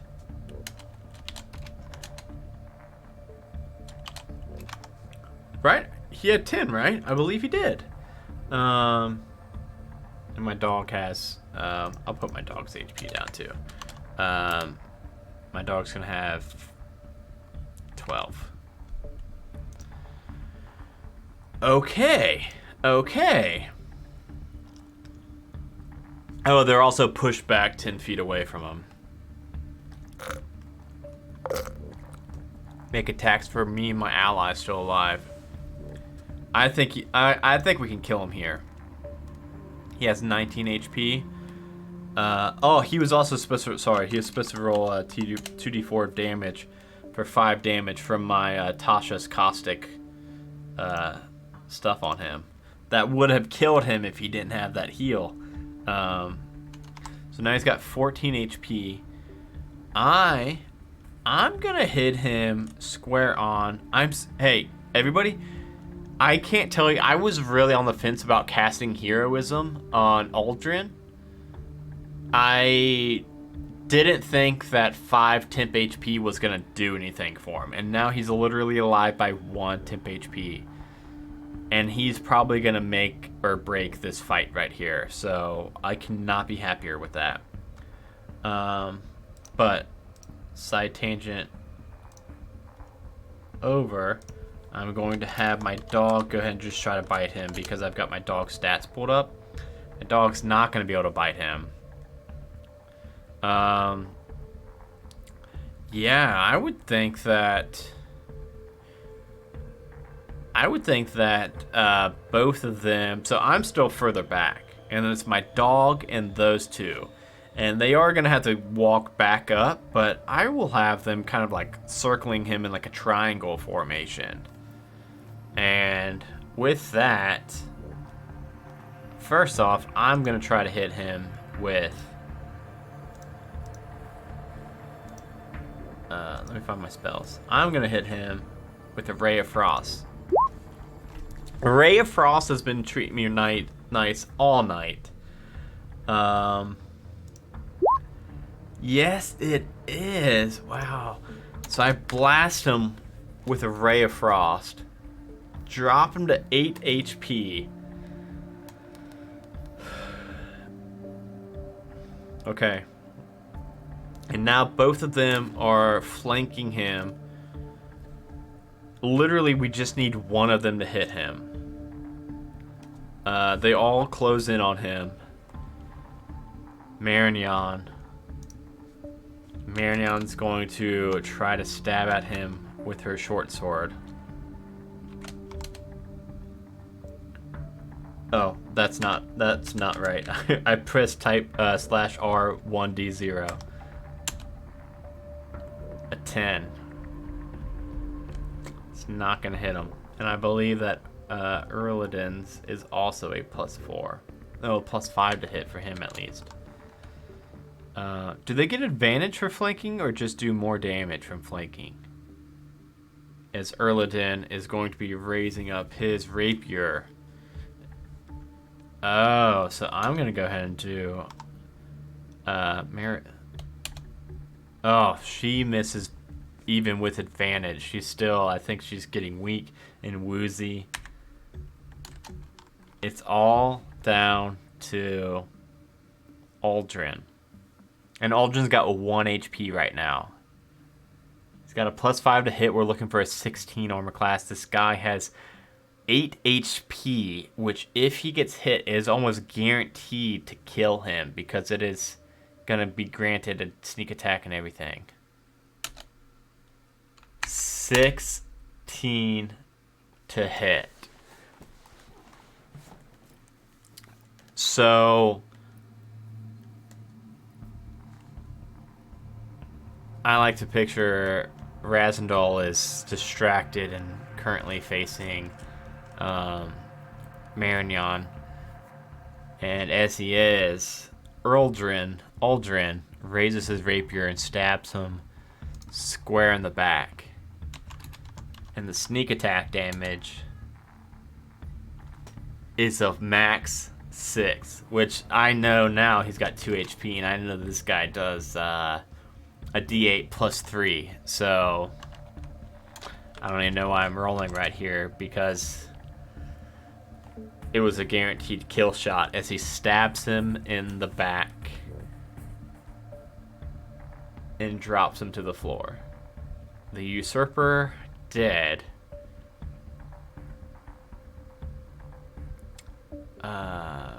Which one was I at?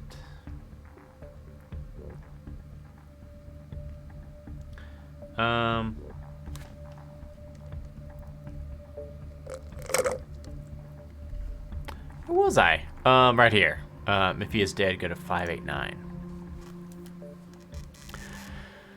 The Tyrant Razendal lies dead at, well, not at my feet, at Aldrin's feet.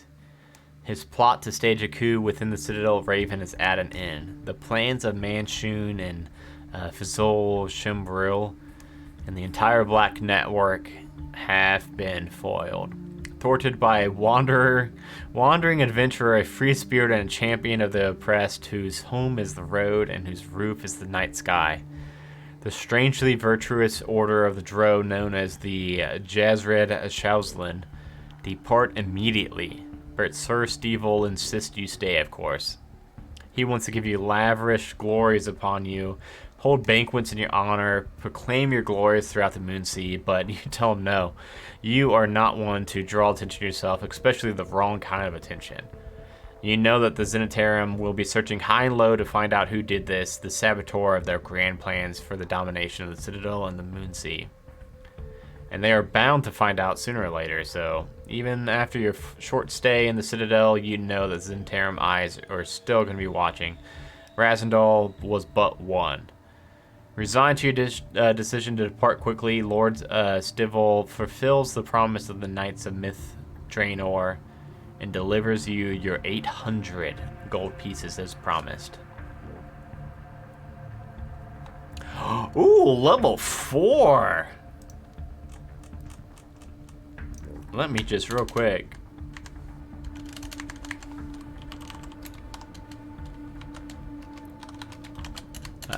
Take notes of this stuff.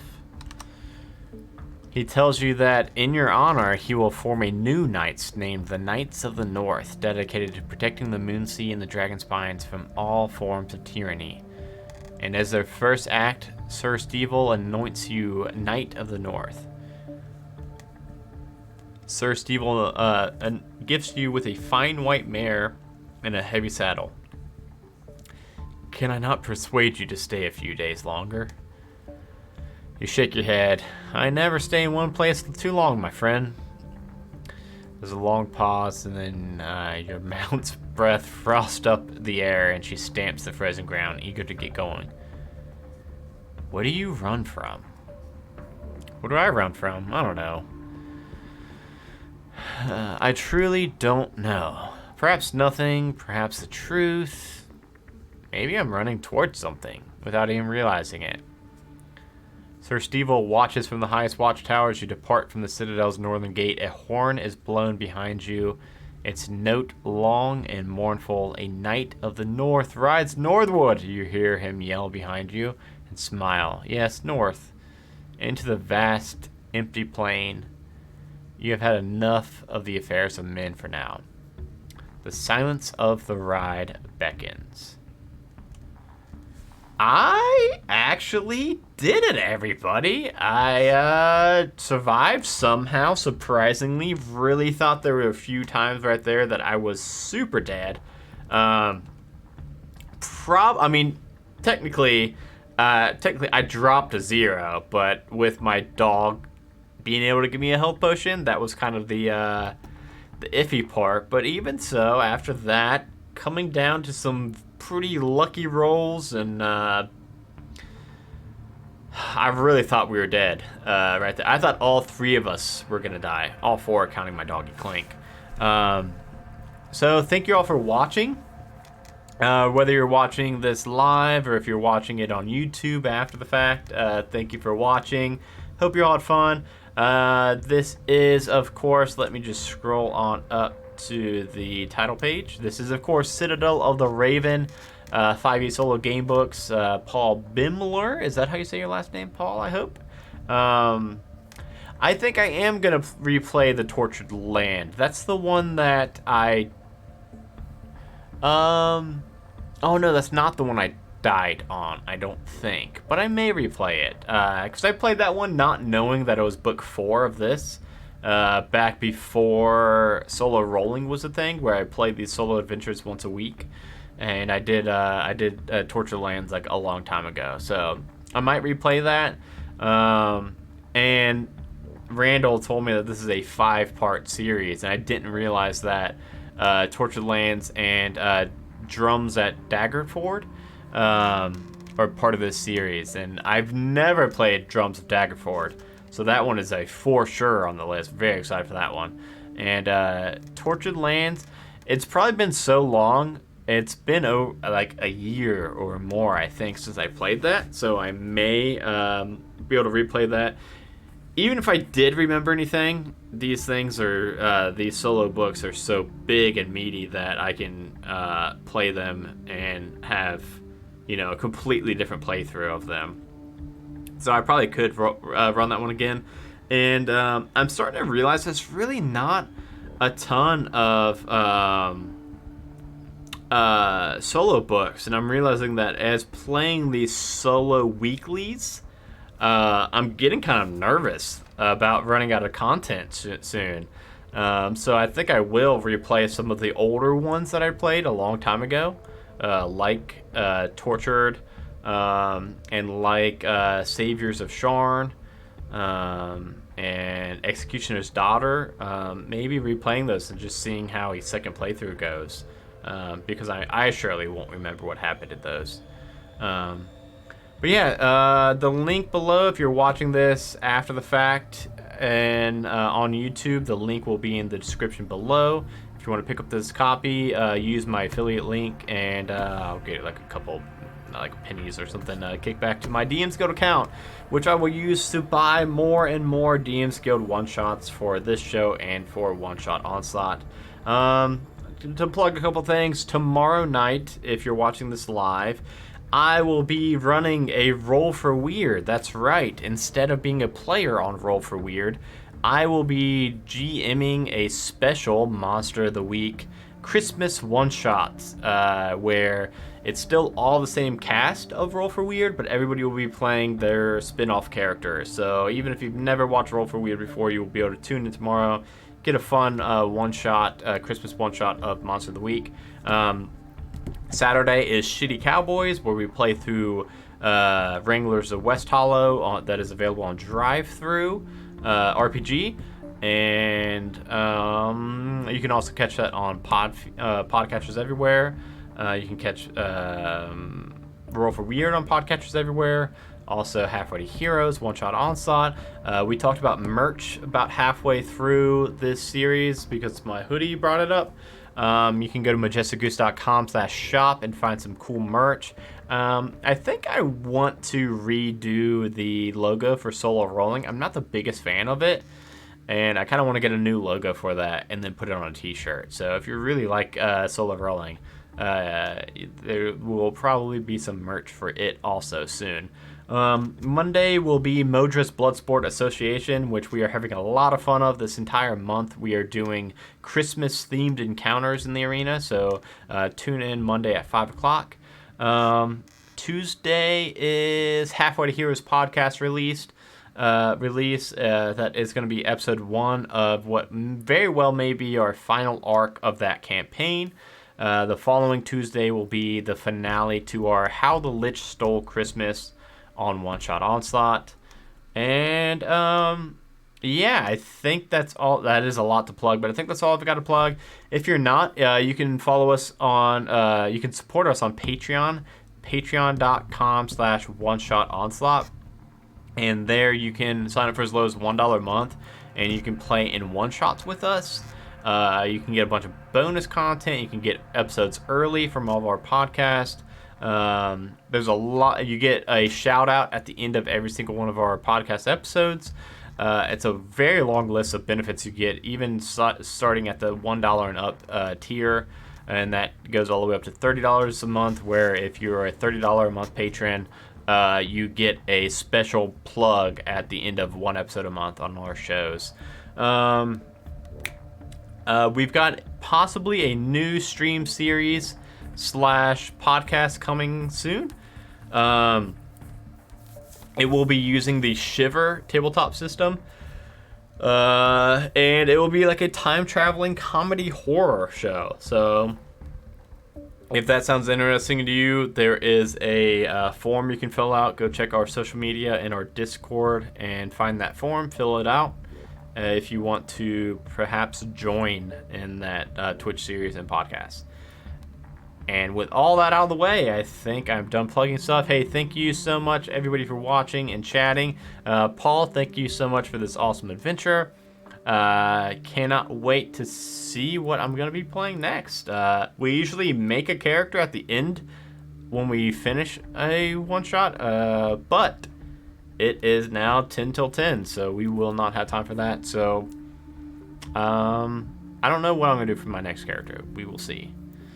So, again, thank you all for watching, and I will see you all tomorrow here at 6:30 Eastern Standard Time for Roll for Weird. Bye, everybody.